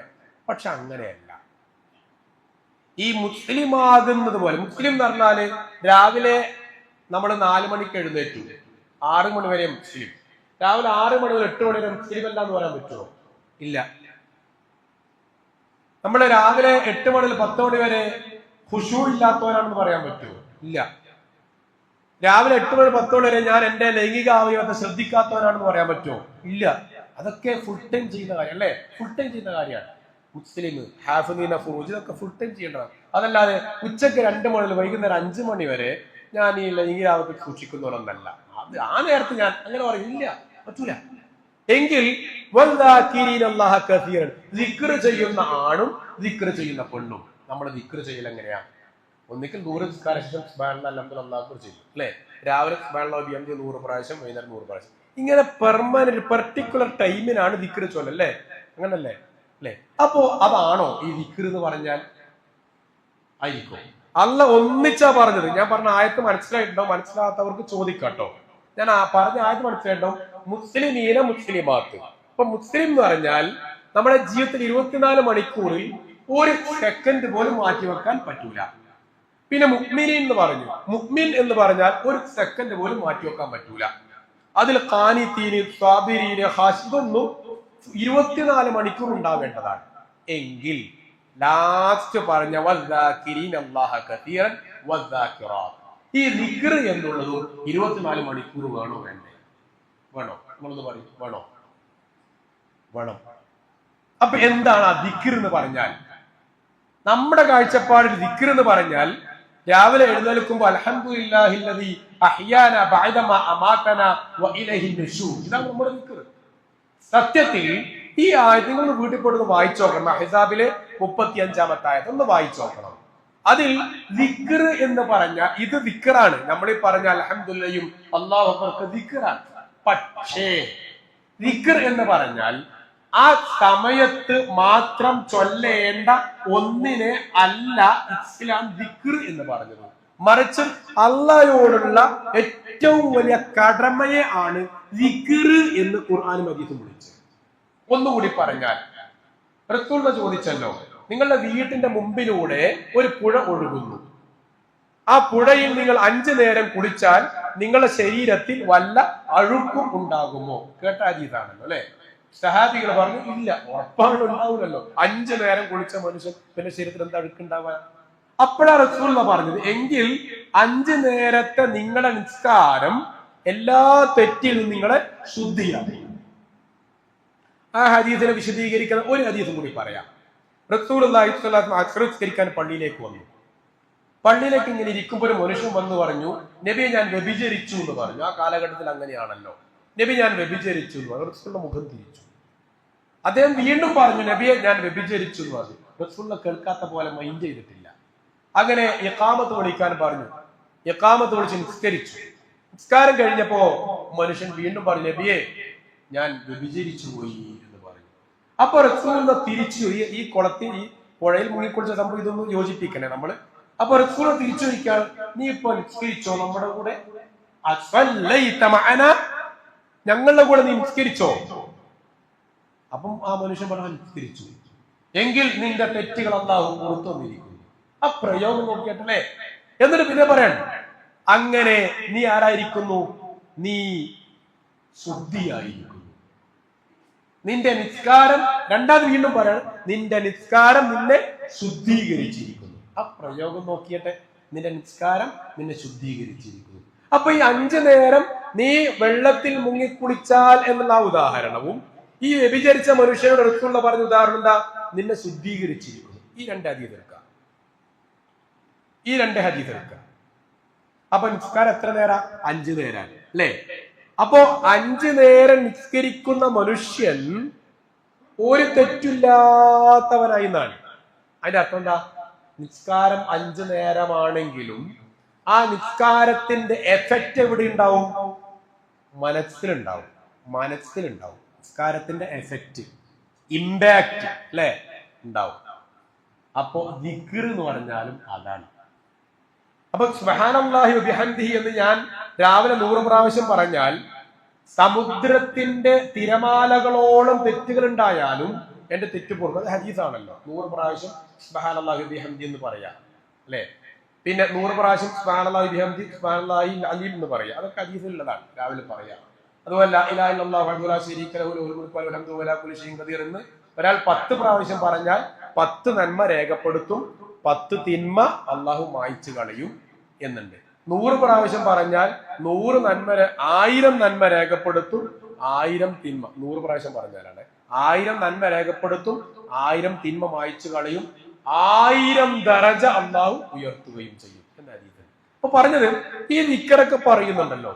അപ്പൊ ഈ ദിക്ർ ലാ ഇലാഹ സുബ്ഹാനല്ലാഹി വബിഹംദിഹി എന്ന് രാവിലെ 100 പ്രാവശ്യം പറയുന്ന നമ്മൾ അതിന്റെ അതിന്റെ ആ ഒരു ബൈ പ്രൊഡക്റ്റ് എന്ന് പറഞ്ഞതുപോലെ അതിന്റെ മൈൻഡും ചിന്താഗതിയും അതിന്റെ ഒരു ഇൻസ്പിരേഷനും ഏതുവരെ ഉണ്ടാവും?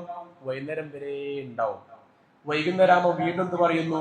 സുബ്ഹാനല്ലാഹി വബിഹംദിഹി 100 പ്രാവശ്യം പറയുന്നു. നിങ്ങൾ സുബ്ഹാനല്ലാഹി വബിഹംദിഹി എന്നുള്ളത് 100 പ്രാവശ്യം പറയാൻ എത്ര മിനിറ്റ് വരുമെന്ന് ഒന്ന് നിന്ന് രാത്രിയോ നാളെ രാവിലെ ഒന്ന് ടെസ്റ്റ് ചെയ്യണം. എന്റെ കണക്കൂടെ ഒരു 2.5 മിനിറ്റാണ്. 2.5 മിനിറ്റ് എടുക്കൂല. സുബ്ഹാനല്ലാഹി വബിഹംദിഹി സുബ്ഹാനല്ലാഹിൽ അലീം എന്ന് പറയാൻ തന്നെ 3 മിനിറ്റിൽ താഴെ വേണ്ടു. 3 മിനിറ്റാണ്, 3 മണിക്കൂറല്ല, 3 മിനിറ്റിൽ താഴെ വേണ്ടു സുബ്ഹാനല്ലാഹി വബിഹംദിഹി സുബ്ഹാനല്ലാഹിൽ അലീം എന്ന് പറയാൻ. അപ്പോ ആ ദിക്ർ എന്നുള്ളത് വദ്ദാകിരീന അല്ലെ, അതാണ് വിഷയം. ദിക്ർ എന്നുള്ളത്, നമ്മൾ ചെയ്യുന്ന ദിക്ർ എന്നുള്ളത് അത് ജീവിതത്തിൽ എപ്പോഴും ഉണ്ടാവണം. ഏതുപോലെ ഞാൻ 24 മണിക്കൂർ മുസ്ലിമാണ് എന്നതുപോലെ 24 മണിക്കൂർ എന്തുണ്ടാവണം? ദിക്ർ ഉണ്ടാവണം. ഇനി അതിന്റെ മറ്റൊരു വിശദീകരണത്തിലേക്ക് പോകാം. പെട്ടെന്ന് നമ്മുടെ മുന്നിൽ ഒരാൾ എഴുതി വീണു, നമ്മളെന്താ പറയാ? ഇന്നാ ലില്ലാഹി വ ഇന്നാ ഇലൈഹി റാജിഊൻ. അത് ദിക്റാണ്.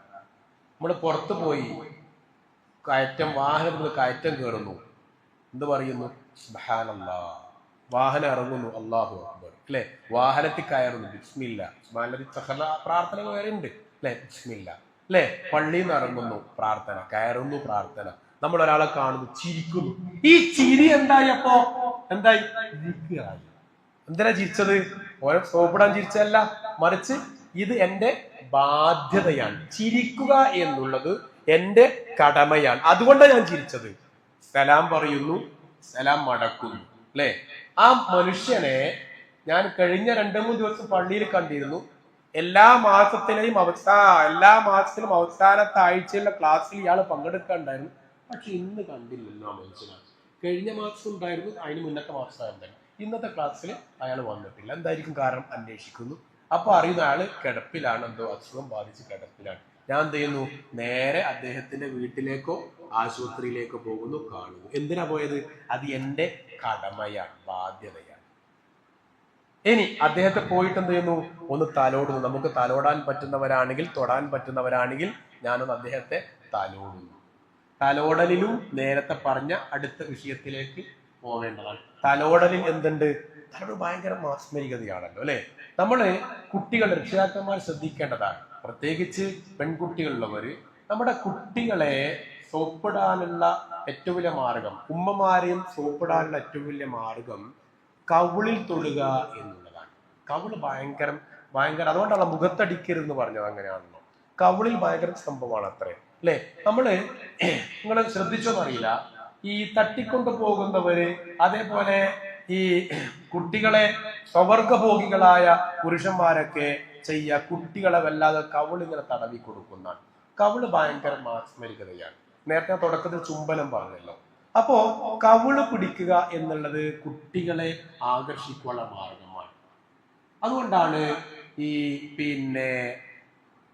നമ്മള് ആ രൂപത്തിൽ നമ്മൾ ശ്രദ്ധിക്കേണ്ട വശമാണ്. അതേപോലെ നേരത്തെ പറഞ്ഞ കൂടെ ഒന്ന് വിട്ടുപോയിട്ടുണ്ട്. ഈ ഉമ്മമാര്, ചില മക്കള് 3, 4, 2 മക്കളുള്ളവര് ചിലർ പറയും ഇന്നോ അവനോടല്ല ഇന്നോ അവളുടെ ഉമ്മാക്ക് ഭയങ്കര ഇഷ്ടം എന്ന് പറയും. എന്തായിരിക്കും അത്? പരിഗണനകൾ ശരിയായിരിക്കും. എന്തായിരിക്കും കാരണം എന്നറിയോ? അവരുമ്മാനോട് ഭയങ്കര വർത്താനം പറയുന്നവരായിരിക്കും. നേരത്തെ പറയാൻ വിട്ടുപോയ വിഷയമാണ്, ഇതിന്റെ ഇടയിൽ കൂട്ടിച്ചേർത്ത്. സ്ത്രീകൾക്ക് സംസാരം കേൾക്കാൻ ഇഷ്ടം എന്ന് പറഞ്ഞല്ലോ. അപ്പോ ഉമ്മമാരുടെ ഇഷ്ടം കവർന്നെടുക്കാൻ, മറ്റുള്ളവരിൽ നിന്നും കവർന്നെടുക്കുവാനുള്ള ഏക മാർഗം, അവർക്ക് 1000 പൊന്ന് കൊണ്ടു കൊടുത്തിട്ടും കാര്യമില്ല. നിങ്ങൾ എല്ലാ ദിവസവും അരമണിക്കൂർ അവർ വർത്താനം പറഞ്ഞാൽ, അടുക്കള കാര്യം പറയാം, ഉമ്മമാരുടെ പോയിട്ട് നാട്ടുകാര്യം, വീട്ടുകാര്യം, കുടുംബക്കാര്യം, അടുക്കളക്കാര്യം സംസാരിച്ചാൽ ആ ഉമ്മ പിന്നെ എന്ന് നമ്മുടെ കൈവെള്ളയിലുണ്ടാവും. ഇവിടെ ഉണ്ടാവും, നമ്മുടെ കൈവലായിരിക്കും. പിന്നും ഒരു മക്കളുടെ കൂടിയും പോകില്ല. ഉമ്മമാരെ കീഴടക്കാൻ, ഭാര്യമാരെ കീഴടക്കാൻ, സ്ത്രീകളെ കീഴടക്കാനുള്ള ഏക മാർഗം അവരുടെ മുന്നിൽ പോയി, അപ്പുറത്തെ ആ ഫാത്തിമ ഉണ്ടല്ലോ, അങ്ങനെ നേരത്തെ പോയി കേട്ടാ, അപ്പുറത്തെ അതൊക്കെ കിടപ്പിലാട്ടാ, മറ്റിടത്ത് അങ്ങനെ ആട്ടാ, ഇങ്ങനെ നാട്ടുവർത്തമാനവും അടുക്കള വർത്തമാനവും കംപ്ലീറ്റ് സംസാരിച്ചു കഴിഞ്ഞാൽ ഏതൊരു സ്ത്രീയും, അതായത് സ്ത്രീ ഉദ്ദേശിച്ചത് ഉമ്മ, ഭാര്യ, പെങ്ങള്, അവരൊക്കെ എന്താവും? നമ്മുടെ കൈമലായിരിക്കും. അത് സാന്ദർഭികമായി ഓർമ്മ നേരത്തെ പറയാൻ വിട്ടുപോരാ. അപ്പൊ പറഞ്ഞത് എന്തായാലും മുന്നേ പറഞ്ഞെന്തേലും ദിക്ർ. അപ്പോ ആ രൂപത്തിൽ നമ്മൾ ദിക്ർ ചൊല്ലുമ്പോ സുബ്ഹാനല്ലാഹി വബിഹംദിഹി എന്ന് 100 പ്രാവശ്യം ചൊല്ലുന്നു, വൈകുന്നേരം ചൊല്ലുന്നു. ആ രൂപത്തിൽ നമ്മുടെ റബ്ബിനോടുള്ള ബാധ്യതകൾ നിർവഹിക്കുമ്പോൾ നമ്മുടെ തെറ്റുകൾ ഇല്ലാതെയായി മാറും. അപ്പൊ ബാധ്യത നിർവഹണം എന്നുള്ളത് നിർബന്ധമായി നമ്മൾ കാണേണ്ട വിഷയമാണ്. ആ ബാധ്യത നിർവഹിക്കുമ്പോൾ വേറെ ഒരാളോടും നമുക്ക് അവഹേളിക്കാനുള്ള മനസ്സ് വരൂല. കാരണം എന്താ, ഞാനിപ്പോ രാവിലെ സുബ്ഹാനല്ലാഹി വബിഹംദിഹി എന്ന് പറഞ്ഞ ഞാൻ പുറത്തിറങ്ങി ഒരു 9 മണിക്കൂർ മനുഷ്യൻ മുന്നിൽ കാണുമ്പോൾ എനിക്ക് ക്ഷോഭിക്കാൻ, ദേഷ്യം പിടിക്കാൻ തോന്നൂല. കാരണം എന്താ, ഞാൻ ഈ ദിക്റെല്ലാം ചൊല്ലുന്ന ഒരാളല്ലേ. സ്വാഭാവികമായും നമ്മൾ സ്വയം മോട്ടിവേറ്റ് ചെയ്യപ്പെടും. എന്ത്, ഞാൻ അങ്ങനെ ദേഷ്യം പിടിക്കാൻ പാടില്ലല്ലോ, ഞാൻ ദേഷ്യം പിടിച്ചത് മോശമായിട്ട്. ചിലപ്പോ ആ പഴയ ശീലത്തിൽ ദേഷ്യം പിടിച്ചു പോകും. പക്ഷെ നമുക്ക് കുറ്റബോധം ഉണ്ടാവും, ശരിയായില്ല, അങ്ങനെ പറയണ്ടായിരുന്നു, മോശമായി പോയി. ചില ആളുകൾ പറയുന്നത് കേട്ടിട്ടുണ്ടാവല്ലോ, പണ്ടെങ്ങാനാട്ട് കണ്ടല്ലോ ഓഹന്റെ കഥ കഴിച്ചിട്ടുണ്ടാവും അല്ലെ. എന്തുകൊണ്ടാ, അത് എനിക്കുണ്ടായ മാറ്റമാണ്. നമ്മൾ പറയും ചിലപ്പോ പ്രായത്തിന്റെ മാറ്റമായിരിക്കും. പ്രായത്തിന്റെ മാറ്റമൊന്നല്ല. പ്രായം കൂടുന്ന മനസ്സിൽ കടുപ്പം കൂടുകയും ചെയ്യുക. പ്രായത്തിന്റെ മാറ്റമല്ല അത് നമ്മുടെ ഈമാനിന്റെ മാറ്റാണ്. പക്ഷെ നമ്മൾ തിരിച്ചറിയുന്നില്ല. അത് നമ്മുടെ പോരായ്മയാണ്. പ്രായത്തിന്റെ മാറ്റമല്ല. ഖുർആൻ പറഞ്ഞത് പ്രായം കൂടുന്തോറും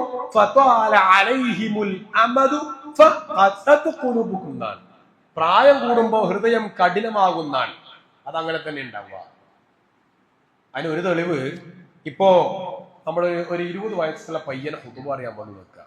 അവൻ ഭയങ്കര കൽപ്പന രൂപത്തിൽ ഹുതുബ അറിഞ്ഞു. നമ്മളെന്താ പറയാ, ഇപ്പോൾ എത്ര കൊല്ലായി ഇപ്പൊ വന്നിട്ട് ഇവിടെ വന്നിട്ട് പറയും ഞാനിത് എത്ര കൊല്ലായി, ഞാൻ ഓനൊക്കെ അവന്റെ വാപ്പ ജനിച്ച കാലത്ത് ഞാനിത് കേൾക്കാൻ തുടങ്ങിയെന്നു പറയും അല്ലേ. എന്തുകൊണ്ടറിയോ, അതെന്റെ പ്രായത്തിന്റെ ആ മനസ്സ് അടുത്തോണ്ടാണ്. അപ്പോ പ്രായം കൂടിയത് കൊണ്ടല്ല നമ്മളെന്തായത് ദേഷ്യം പിടിക്കാത്തത്, എനിക്ക് ഈമാൻ കൂടിയത് കൊണ്ടാണ്. പക്ഷെ നമ്മൾ തിരിച്ചറിയുന്നില്ല. ആ തിരിച്ചറിവാണ് നമുക്കുണ്ടായ നഷ്ടം. തിരിച്ചറിവില്ലായ്മയാണ് നമുക്കുണ്ടായ നഷ്ടം. ഖന്തഖ് യുദ്ധത്തിൽ നമ്മുടെ അടുത്ത കടമയാണ്, റബ്ബിനോടുള്ള കടമയാണ്. റബ്ബിനോടുള്ള കടമ ഒന്നേ ഞാൻ പറഞ്ഞിട്ടുള്ളൂ. റബ്ബിനോടുള്ള കടമയിൽ അടുത്തത് ഖന്തഖ് യുദ്ധത്തിൽ സൽമാൻ ഫാരിസി റളിയല്ലാഹു അൻഹു പറഞ്ഞ പാട്ടാണ്. എന്താണ്, അല്ലാഹുമ്മ ലൗലാ അൻത മഹ്തദൈനാ വലാ തസദ്ദഖ്നാ വലാ സല്ലൈനാ. രണ്ടാമതായി നമ്മൾ ശ്രദ്ധിക്കേണ്ടതാണ്, റബ്ബിനോടുള്ള കടമ എന്ന് പറയുമ്പോൾ തിരിച്ചറിവാണ്. എന്താ തിരിച്ചറിവ്? അല്ലാഹുവേ ലൗലാ അൻത മഹ്തദൈനാ, നീ ഹിദായത്ത് തന്നിട്ടില്ലായിരുന്നുവെങ്കിൽ വലാ തസദ്ദഖ്നാ, ഞാൻ സദഖ ചെയ്യുമായിരുന്നില്ല, വലാ സല്ലൈനാ, ഞാൻ നിസ്കരിക്കുമായിരുന്നില്ല. അപ്പൊ ഞാൻ എന്തുകൊണ്ടാണ് നിസ്കരിക്കുന്നത്? നീ ഹിദായത്ത് തന്നുകൊണ്ടാണ്. ഞാൻ എന്തുകൊണ്ടാണ് സദഖ ചെയ്യുന്നത്? നീ ഹിദായത്ത് തന്നുകൊണ്ടാണ്. ഞാൻ പണ്ടാണ് അവന്റെ കഴുത്തറുത്തുണ്ടാവും, ഇപ്പോ പ്രായം കൂടെ ഉണ്ടായിരിക്കും. അല്ല, അല്ല ഹിദായത്ത് തന്നുകൊണ്ടാ, അല്ല ഈമാൻ തന്നുകൊണ്ടാ, ഈമാൻ കൂടിയത് കൊണ്ടാ. പണ്ട് എനിക്ക് ഇത്ര ഈമാൻ ഉണ്ടായിരുന്നില്ല. ഈ തിരിച്ചറിവാണ് നമുക്കുണ്ടാവേണ്ടത്. ആ തിരിച്ചറിവ് ഉണ്ടാകുമ്പോ റബ്ബിനോടുള്ള ബാധ്യത നിർവഹണമാണ് പൂർത്തിയാകുന്നത്. കാരണം എന്തായി, അള്ളാനെ തിരിച്ചറിഞ്ഞു. അള്ളാനെ തിരിച്ചറിയുമ്പോഴല്ലേ എനിക്ക് ഈമാൻ കൂടെ ഉണ്ടാകും തിരിച്ചറിയുള്ളൂ. അപ്പോ നമ്മൾ ചെയ്യണ മൂന്നാമത്തെ കടമ അള്ളാഹുവിനെ തിരിച്ചറിയുക, അതിലൂടെ അള്ളാഹുവിനെ സ്നേഹിക്കുക എന്നാണ്. അള്ളാനെ സ്നേഹിച്ചവർക്ക് മാത്രമേ അള്ളാനെ കാണാൻ പറ്റൂ. അള്ളാനെ കാണാൻ കഴിയും പരലോകത്ത്. ഇമാം മുസ്ലിം ഉദ്ധരിച്ച ഹദീസാണ്, കിതാബുൽ ജനായിസ് എന്ന് പറഞ്ഞ മയ്യിത്ത് നമസ്കാര അധ്യായത്തിൽ ഇമാം മുസ്ലിം ഉദ്ധരിച്ച ഹദീസ്, പരലോകത്തെത്തിയാൽ അള്ളാഹ് കർട്ടൻ നീക്കുന്നതാണ്. അള്ളാഹ് കുറച്ച് ആൾക്കാരിൽ കർട്ടൻ നീക്കും. അങ്ങനെ മറ നീക്കിയിട്ട് അള്ളാഹു പ്രത്യക്ഷപ്പെടും. കുറച്ച് ആൾക്കാർക്ക് മാത്രം അള്ളാഹുവിനെ കാണാൻ കഴിയും. അങ്ങനെ അള്ളാഹ് നമ്മുടെ മുമ്പിൽ എത്തിയതിനു ശേഷം മുഖത്ത് നോക്കി ചിരിക്കും. ചിരിച്ചതിന് ശേഷം അള്ളാഹു ചോദിക്കും, ഇനി നിങ്ങൾക്ക് എന്തെങ്കിലും വേണോ? അപ്പോ നമ്മൾ പറയും, ഈ അടിമ പറയും, റബ്ബേ നിന്നെ കണ്ടു, നിന്റെ ചിരിയും കണ്ടു, ഇതിനേക്കാൾ വലുത് നമുക്ക് കിട്ടാനല്ല അള്ളാഹുവേ എന്നത് അള്ളാഹു കൂടെ ഉൾപ്പെടുത്തുമാറാവട്ടെ. അപ്പൊ ഇത് വലിയൊരു ക്രെഡിറ്റ് ആയിട്ട് പറഞ്ഞതാണ്. ഇത് ആർക്കാന്നറിയോ? അള്ളാനെ സ്നേഹിച്ചവർക്കാണ്. അപ്പൊ നമ്മുടെ കടമ മൂന്നാമതായി ഇവിടെ ഓർമ്മിക്കാനുള്ളത് അള്ളാനെ സ്നേഹിക്കുക എന്നാണ്. എങ്ങനെ സ്നേഹിക്കും? ഞാൻ ആ കടമ തുടങ്ങിയപ്പോ പറഞ്ഞ അഹ്സാബിലെ 35-ാമത്തെ ആയത്ത് ഒന്നുകൂടി ആവർത്തിക്കാൻ,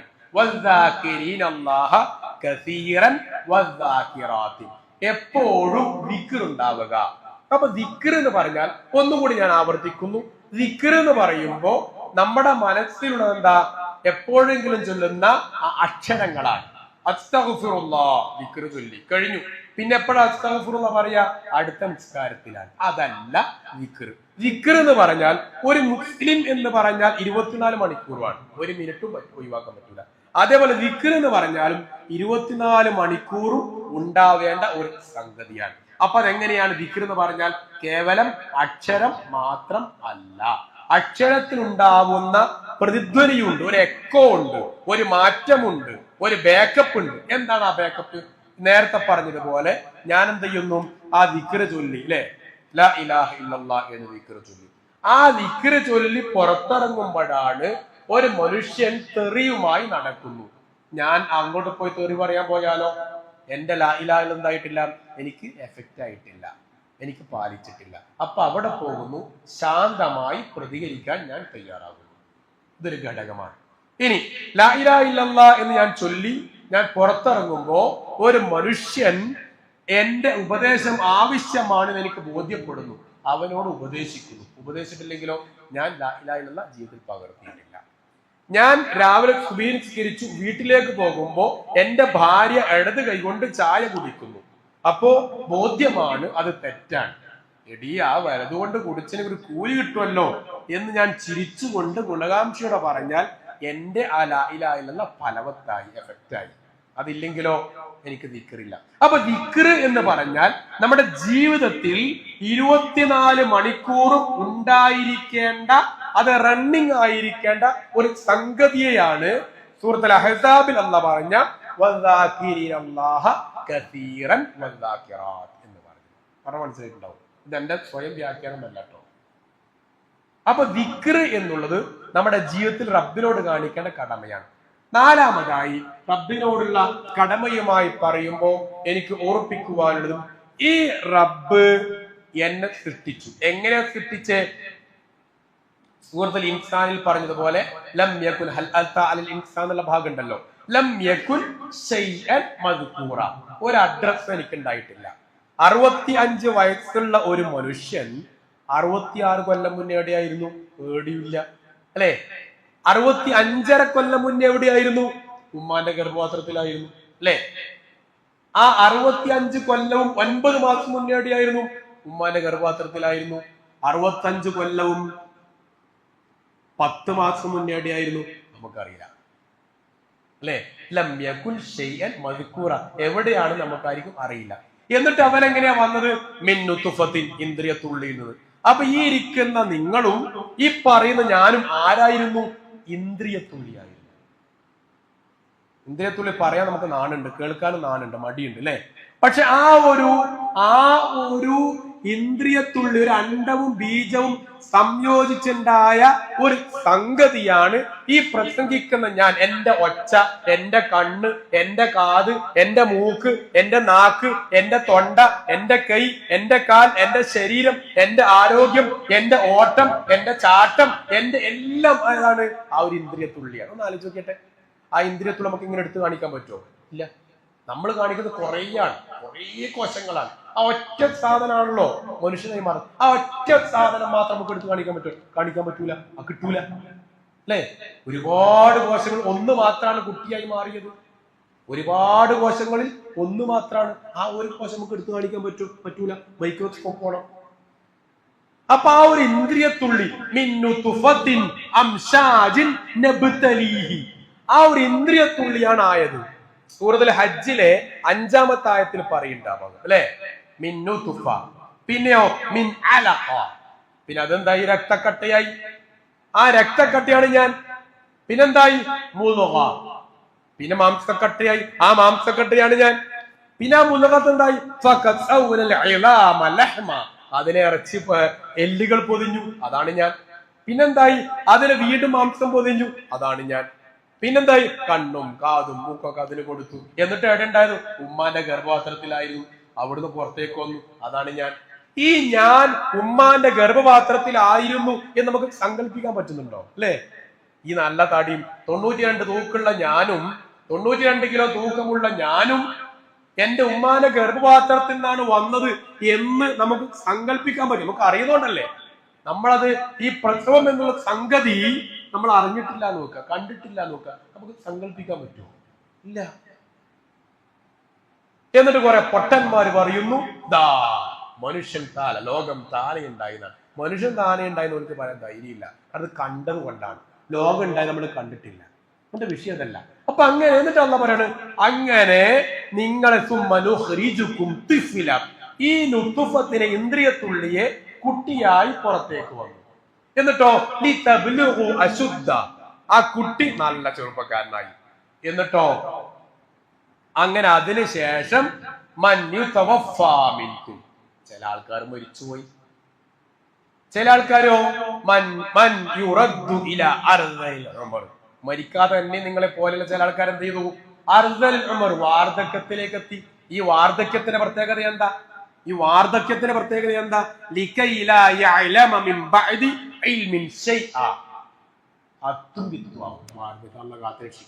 അല്ലേ? അൽഷിമത്ത് വരും. ഖുർആൻ പറഞ്ഞ ഹജ്ജിൽ ആയത്തുകൾ വായിച്ചു നോക്കണം അല്ലെ. അത്തുമിത്തായി പോകുന്നതാണ് ഒരു കാലഘട്ടമാകുമ്പോൾ. അങ്ങനെയും കുറെ മനുഷ്യന്മാർ. അപ്പോ നല്ല യുവാക്കളുണ്ട്, മരിച്ചുപോയവരുണ്ട്, ചിലക്കാർ ജീവിച്ചിരിപ്പുണ്ട്, അവർ അത്തുമിത്താകുന്നവരുണ്ട്. എന്തിനാ അള്ളാഹ് ഇത് പറഞ്ഞത്? നമ്മളെ ഓർമ്മിപ്പിക്കാൻ. അള്ളാഹ് അടുത്ത 6ഉം 7ഉം ആയത്താ പറഞ്ഞത്. അള്ളാഹ് ഉണ്ട്, അള്ളാനെ ആരാധിക്കണം, ഖിയാമത്തുണ്ട്, മരണമുണ്ട്, അള്ളാനെ ഓർക്കണം എന്നതിനേക്കാൾ ഉപരി അള്ളാഹ് ഒന്നുകൂടി പറഞ്ഞു, ഇന്നഹു അലാ കുല്ലി ശൈഇൻ ഖദീർ, അള്ളാഹ് എല്ലാം കഴിയുന്നവനാണ്. ഇത് തെളിയിക്കാൻ കൂടിയിട്ടാണ് അള്ളാഹ് പറഞ്ഞത്. എന്തിനാ ഈ കാര്യമൊക്കെ പറഞ്ഞല്ല? നമ്മുടെ കടമ നിർവഹിക്കാനാണ്.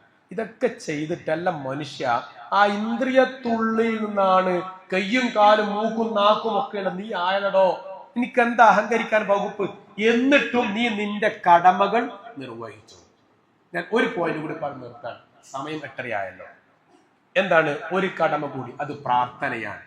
പ്രാർത്ഥന എന്നുള്ളത് നമ്മൾ മനസ്സിലാക്കിയത് നമുക്ക് കാര്യം കിട്ടാനുള്ള സംഗതിയാണെന്നാണ്. അല്ല, നമ്മുടെ കാര്യം പൂർത്തീകരിക്കാനുള്ള നമ്മൾ ചെയ്യേണ്ട സംഗതിയാണ് പ്രാർത്ഥന എന്നാണ്. അല്ല, അത് തെറ്റാണ് ചിന്ത. മറിച്ച് അള്ളാഹ് നമ്മോട് ബാധ്യതയായി പഠിപ്പിച്ചതാ പ്രാർത്ഥന. പ്രാർത്ഥിക്കൽ നിർബന്ധമാണ്. എന്റെ ആവശ്യത്തിന് വേണ്ടി പ്രാർത്ഥിക്കല്ല വേണ്ടത്. അതിനർത്ഥമില്ല, അത് സ്വീകരിക്കൂല. മറിച്ച് അത് എന്റെ ബാധ്യതയാണ്. ഒന്ന് പടച്ചവന്റെ കാരുണ്യം നോക്കിയിട്ടല്ലേ, എന്റെ ആവശ്യം പൂർത്തീകരിക്കാൻ തന്നെയാണ്. പക്ഷെ അത് ബാധ്യതയായിട്ടാ പടച്ചവൻ പഠിപ്പിച്ച് പ്രാർത്ഥിക്കണം എന്ന്. നമ്മൾ ചില ആൾക്കാരും നല്ല മനുഷ്യന്മാരുണ്ടാവും അല്ലെ, പൈസ എന്തെങ്കിലും ആവശ്യത്തിന്റെ വന്നോട്ടാ, ചോദിച്ചോട്ടെ, ഉണ്ടെങ്കിൽ ഞാൻ തരാം, പ്രശ്നമല്ല എന്ന് ചില ആൾക്കാർ പറയല്ലേ അല്ലെ. ആ പിരിവിന് പോയവർക്ക് അറിയുണ്ടാവും അല്ലെ. അങ്ങനെ പറയാം, ഭയങ്കര ആശ്വാസമാണ് വർത്താനം. പടച്ചോൻ പറയേണ്ടത് ബാധ്യതയായിട്ടാ പറഞ്ഞത് പ്രാർത്ഥന. എന്താ ഇനി എന്റെ അവസാനം ഒരു 4 മിനിറ്റ് ഞാൻ നിർത്താം ഇൻഷാ അല്ലാഹ്. പ്രാർത്ഥന എന്ന് പറയുമ്പോൾ നമ്മൾ എന്താ മനസ്സിലാക്കിയത്? പ്രാർത്ഥന എന്ന് പറയുമ്പോൾ എന്താ? അല്ലാഹുമ്മ അജിർനി മിനൻ നാർ അല്ലെ. സത്യത്തിൽ നമ്മുടെ പ്രാർത്ഥന എന്ന് പറഞ്ഞാൽ അക്ഷരങ്ങളാണ്. ചില ആൾക്കാർ ചോദിക്കാറുണ്ടല്ലോ, എന്തും പടച്ചോട് പറയാൻ പറ്റുമെന്നോ അല്ലെ. എന്തുകൊണ്ടാ അറിയോ? നമ്മുടെ കാഴ്ചപ്പാട് പ്രാർത്ഥന എന്ന് പറയുമ്പോൾ അക്ഷരങ്ങളാണ്. അതുകൊണ്ടാണ് ഈ പാതിര വഅലുകളിൽ അല്ലാഹുമ്മ അജിർനാ മിനൻ നാർ, അല്ലാഹുമ്മ അജിർനാ മിനൻ നാർ, അല്ലാഹുമ്മ അജിർനാ മിനൻ നാർ, ഇങ്ങനെ ആർക്കും അത് പ്രാർത്ഥനയല്ല. എന്തുകൊണ്ടറിയോ? എന്തുകൊണ്ട് അവരങ്ങനെ പ്രാർത്ഥിക്കാൻ കാരണം? അവർക്ക് പ്രാർത്ഥന എന്ന് പറയുമ്പോൾ അക്ഷരങ്ങളാണ്, പ്രാസമാണ്, ഒഴുക്കാണ്, ശബ്ദഭംഗിയാണ്. അതിന് പ്രാർത്ഥന അല്ലാഹ് വിളിച്ചില്ല. വലാ തജ്ഹർ ബിസ്സലാത്ത്, പ്രാർത്ഥന കൊണ്ട് ഒച്ചിടാൻ പാടില്ല എന്നാണ്. പ്രാർത്ഥന മെല്ലെ പറയണ്ടേ. പ്രാർത്ഥനയ്ക്ക് ഹദീസിൽ വന്നൊരു പ്രയോഗം സ്വകാര്യം എന്നാണ്. സ്വകാര്യം ആരോട് നമ്മൾ പറയാ? നമ്മളെല്ലാവരോടും സ്വകാര്യം പറയോ? ഇല്ല. ഭാര്യമാരോട് സ്വകാര്യം പറയും അല്ലെ. മക്കളെ വിഷയങ്ങള്, അയൽപ്പക്കത്തെ വിഷയം, കുശുമ്പ് അല്ലെ. സ്വകാര്യം ആരോടാ പറയാ? ചങ്ക് പ്രോനോട്, ഇഷ്ടപ്പെട്ടവരോട് സ്വകാര്യം പറയും. സ്വകാര്യം വൈകെട്ടി പറയോ? ഒച്ചത്തി പറയോ? ഇല്ല. സ്വകാര്യം പറയുമ്പോൾ നമ്മുടെ കണ്ണിന്റെ അല്ലെ, സ്വകാര്യം പറയുന്നത് ശരിക്കും വീഡിയോ എടുത്ത് വെക്കേണ്ടതാണ്. സ്വകാര്യം പറയുമ്പോൾ കണ്ണിന്റെ ഘടന മാറും, മുഖത്തിന്റെ ഘടന മാറും, ശരീരഭാഷ മാറും. പ്രത്യേകമായ ഒരു ആംഗിളിൽ നിന്നിട്ടാ പറയാ സ്വകാര്യം. അതൊരു അങ്ങനെ വരും അറിയാതെ അല്ലെ. അപ്പൊ ഈ സ്വകാര്യം എന്നാണ് പ്രാർത്ഥനയെ കുറിച്ച് ഹദീസിൽ വന്ന പ്രയോഗം. എന്തുകൊണ്ടാ? സ്വകാര്യം പറയണം, അങ്ങനെ തന്നെയാണ്. അതുകൊണ്ടാ റസൂലുള്ള പറഞ്ഞത് സുജൂദിലുള്ള പ്രാർത്ഥനക്ക് ഉത്തരം കിട്ടാൻ ഏറെ സാധ്യതയുണ്ടെന്ന് പറഞ്ഞല്ലോ. ഒന്ന്. മറ്റൊരിക്കൽ പറഞ്ഞു സുജൂദ് അള്ളാഹുവുമായുള്ള രഹസ്യ സംഭാഷണമാണെന്ന് വന്നിട്ടുണ്ട്. മറ്റൊന്ന് പറഞ്ഞു സുജൂദിൽ നമുക്ക് സ്വകാര്യം പറയാം എന്ന് വന്നിട്ടുണ്ട്. അപ്പൊ സുജൂദിൽ സ്വകാര്യം എന്താ അർത്ഥം? ഇനി ഞാൻ സ്വകാര്യം പറഞ്ഞു പറയാം. സ്വകാര്യം ഇങ്ങനെ ചെവിന്റെ അടുത്ത് കൂട്ടി പിടിച്ചിട്ടാ പറയാം അല്ലെ, വളരെ ദുഃഖിച്ച് ശബ്ദം താഴ്ത്തി അങ്ങനെയാ പറയാ. അള്ളാഹ് എന്റെ മുമ്പിലുണ്ട്. അപ്പൊ അള്ളാഹിനോട് എവിടെ വെച്ച് സുജൂദിൽ വെച്ച് പറയുന്നു. അപ്പൊ അള്ളാഹിനോട് സ്വകാര്യം പറയുന്ന സമയമാണ് സുജൂദ്. ഇനി ഞാൻ പറഞ്ഞ ആ ശരീരഭാഷയും സുജൂദ് നിങ്ങളൊന്ന് കൂട്ടി യോജിപ്പിച്ചട്ടെ. നമ്മളൊരാൾ ഇങ്ങനെ പറയില്ല, ഇങ്ങനെ ചെവിന്റെ അടുത്ത് പോയിട്ട് ഉണ്ടല്ല അല്ലെ, ആ ഒരു പറച്ചിലുണ്ട്. സുജൂദിൽ എങ്ങനെയാ പറയാ? അപ്പൊ അതിനെന്താ ആവശ്യമില്ല? ശബ്ദം ആവശ്യമില്ല. അപ്പൊ സ്വകാര്യം പറച്ചിൽ എന്താ ആവശ്യമില്ല? അക്ഷരമല്ല വേണ്ടത്, മനസ്സാ വേണ്ടത്, കൽബ വേണ്ടത്. അവിടെയാണ് നബി സല്ലല്ലാഹു അലൈഹി വസല്ലമ രാത്രി നിസ്കരിക്കുമ്പോ കാലിൽ നീര് കെട്ടി, വയസ്സായല്ലോ, കാലിൽ നീര് കെട്ടിയപ്പോ കുറേ നിന്നു. അധികം നിൽക്കാൻ പറ്റൂല അല്ലെ, കുറേ നിന്നു. 1 മണിക്കൂർ 2 മണിക്കൂർ നിന്നു, കാലിൽ നീര് കെട്ടി. ആയിഷ ബീവി ചോദിച്ചു, അല്ല നബിയെ നിർത്തിക്കൂടെ? നിങ്ങളെ എല്ലാ തെറ്റും അല്ല പുറത്തില്ലേ, ഇനി എന്തിനാ ഇങ്ങനെ കാലിൽ നീര് കെട്ടും 6 മണിക്കൂറുകൾ നിൽക്കുന്നത്? മതി നബിയെ, മതി, നിർത്ത് എന്ന് പറഞ്ഞപ്പോ ആയിഷ ബീവിയോട് അല്ലാഹു റസൂൽ പറഞ്ഞ ഒരു പ്രയോഗമുണ്ട്. ആയിഷ, ഞാൻ ആരാവണ്ടേ? അഫല അകൂന അബ്ദൻ ശകൂറ, നന്ദിയുള്ള അടിമയാവണ്ടേ എന്ന് പറഞ്ഞൊരു പ്രയോഗം ഹദീസിൽ കാണാം. സഹോദരന്മാരെ, നിങ്ങൾ ആ പദം ഒന്ന് എഴുതിയെടുത്ത് വായിച്ച് പഠിക്കണം. അഫല അകൂന അബ്ദൻ ശകൂറ. ആയിഷ, ഞാൻ നന്ദിയുള്ള അടിമയാവണ്ടേ എന്നാണ്. എപ്പോഴാ പറഞ്ഞത്? പാതിരാത്രിയിൽ എഴുന്നേറ്റ്, ആരാരും അറിയാതെ, ആരാരും കാണാതെ രാത്രി നിസ്കാരം നിർവഹിക്കുമ്പോ അല്ലാഹുവിന്റെ റസൂൽ പറയാൻ എന്താ അറിയോ? അതാ സ്വകാര്യം എന്ന് പറഞ്ഞാൽ, അതിനാ സ്വകാര്യം എന്ന് പറയാ, ആരും അറിയാതെ പറയുന്നതിനാണ്. അതുകൊണ്ട് അല്ലാഹുവിന്റെ റസൂൽ പറഞ്ഞത് 3 വിഭാഗങ്ങൾക്ക് സ്വർഗത്തിൽ ഏറ്റവും വലിയ മണിമാളികയുണ്ട്, അതാർക്കും കിട്ടൂല. അതിൽ 3-ാമത്തെ വിഭാഗം, 3-ാമത്തെ സ്വഭാവം, അവർ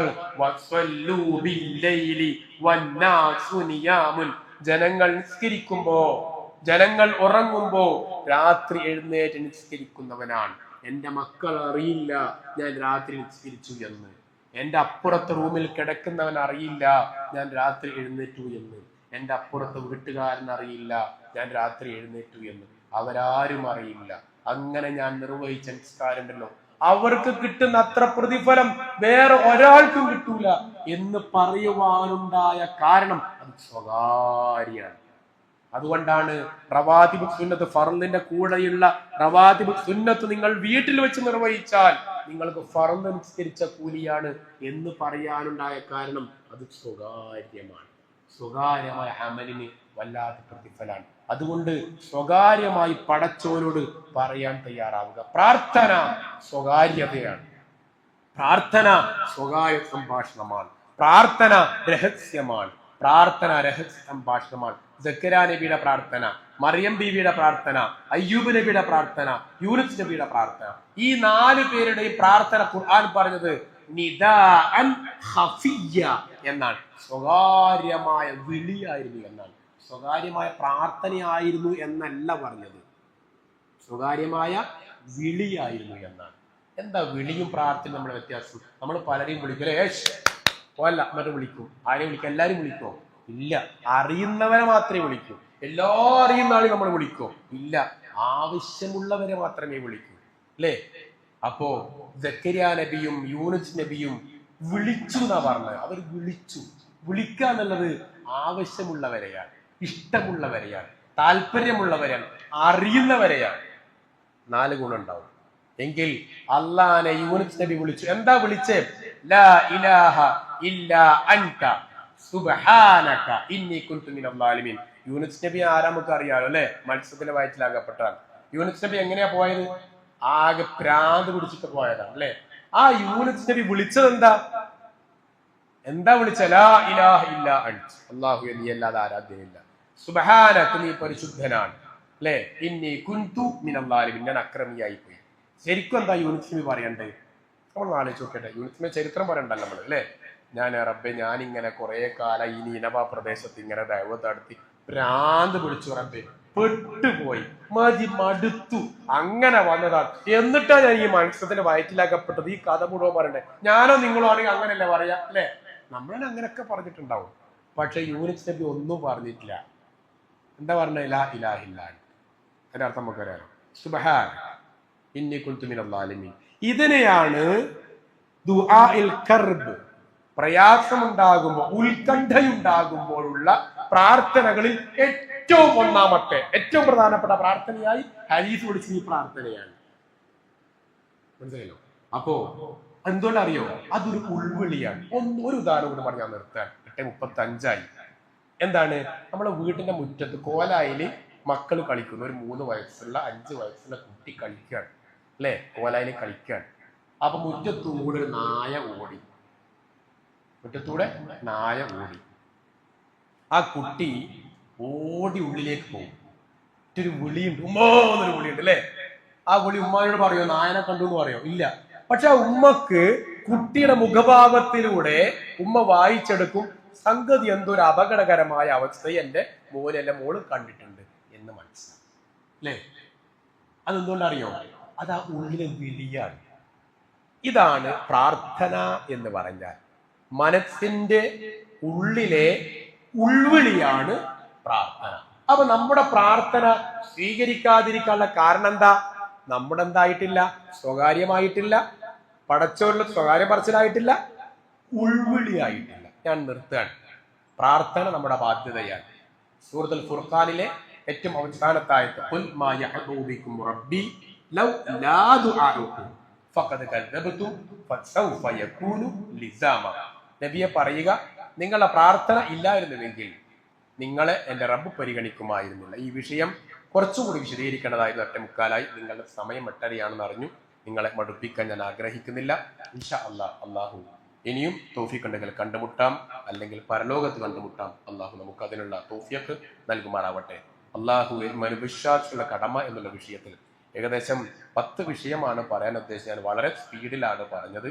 അതിൽ ആർക്കെങ്കിലും അവ്യക്തത ഉണ്ടായിട്ടുണ്ടെങ്കിൽ ക്ഷമ ചോദിക്കുകയാണ്. ഏകദേശം 14 കാര്യങ്ങൾ ഞാൻ സൂചിപ്പിച്ചു. 4 കാര്യം റബ്ബിനോടുള്ള കടമയും 10 കാര്യം വിശ്വാസികളുടെ കടമയും. ആ രൂപത്തിലാണ് ഞാൻ ക്രോഡീകരിച്ചിട്ടുള്ളത്. ഇൻഷാ അല്ലാഹ് അള്ളാഹു നമുക്ക് ഈ കേട്ടതും പറഞ്ഞതും അള്ളാഹുവിന്റെ സ്വർഗത്തിൽ പ്രവേശിക്കുവാനുള്ള അമലാക്കി മാറ്റിത്തരുമാറാവട്ടെ. അള്ളാഹുവെ മരണം വരെ നമ്മുടെ ആരോഗ്യം നീ നിലനിർത്തി തരണേ അള്ളാഹ്. അള്ളാഹുവെ ആരോഗ്യവാന്മാരായി പരിപൂർണമായും ജീവിതത്തെ ഞങ്ങൾക്ക് നീ നിലനിർത്തി തരണേ അള്ളാഹ്. മരിക്കുന്നത് വരെ ആരുടെയും ആശ്രയമില്ലാതെ നമ്മുടെ കാര്യങ്ങൾ ചെയ്യുവാനുള്ള ആരോഗ്യം ഞങ്ങൾക്ക് നീ നിലനിർത്തി തരണേ അള്ളാഹ്. അള്ളാഹുവെ നമ്മുടെ ആരോഗ്യവും ഈമാനും ഞങ്ങൾക്ക് നീ നിലനിർത്തി തരണേ അള്ളാഹ്. اللهم ربنا آتنا في الدنيا حسنة وفي الآخرة حسنة وقنا عذاب النار والحمد لله رب العالمين وصلى الله على خاتم الأنبياء والمرسلين وعلى آله وصحبه أجمعين وعلى من تبع الهدى إلى يوم الدين. السلام عليكم ورحمة الله وبركاته.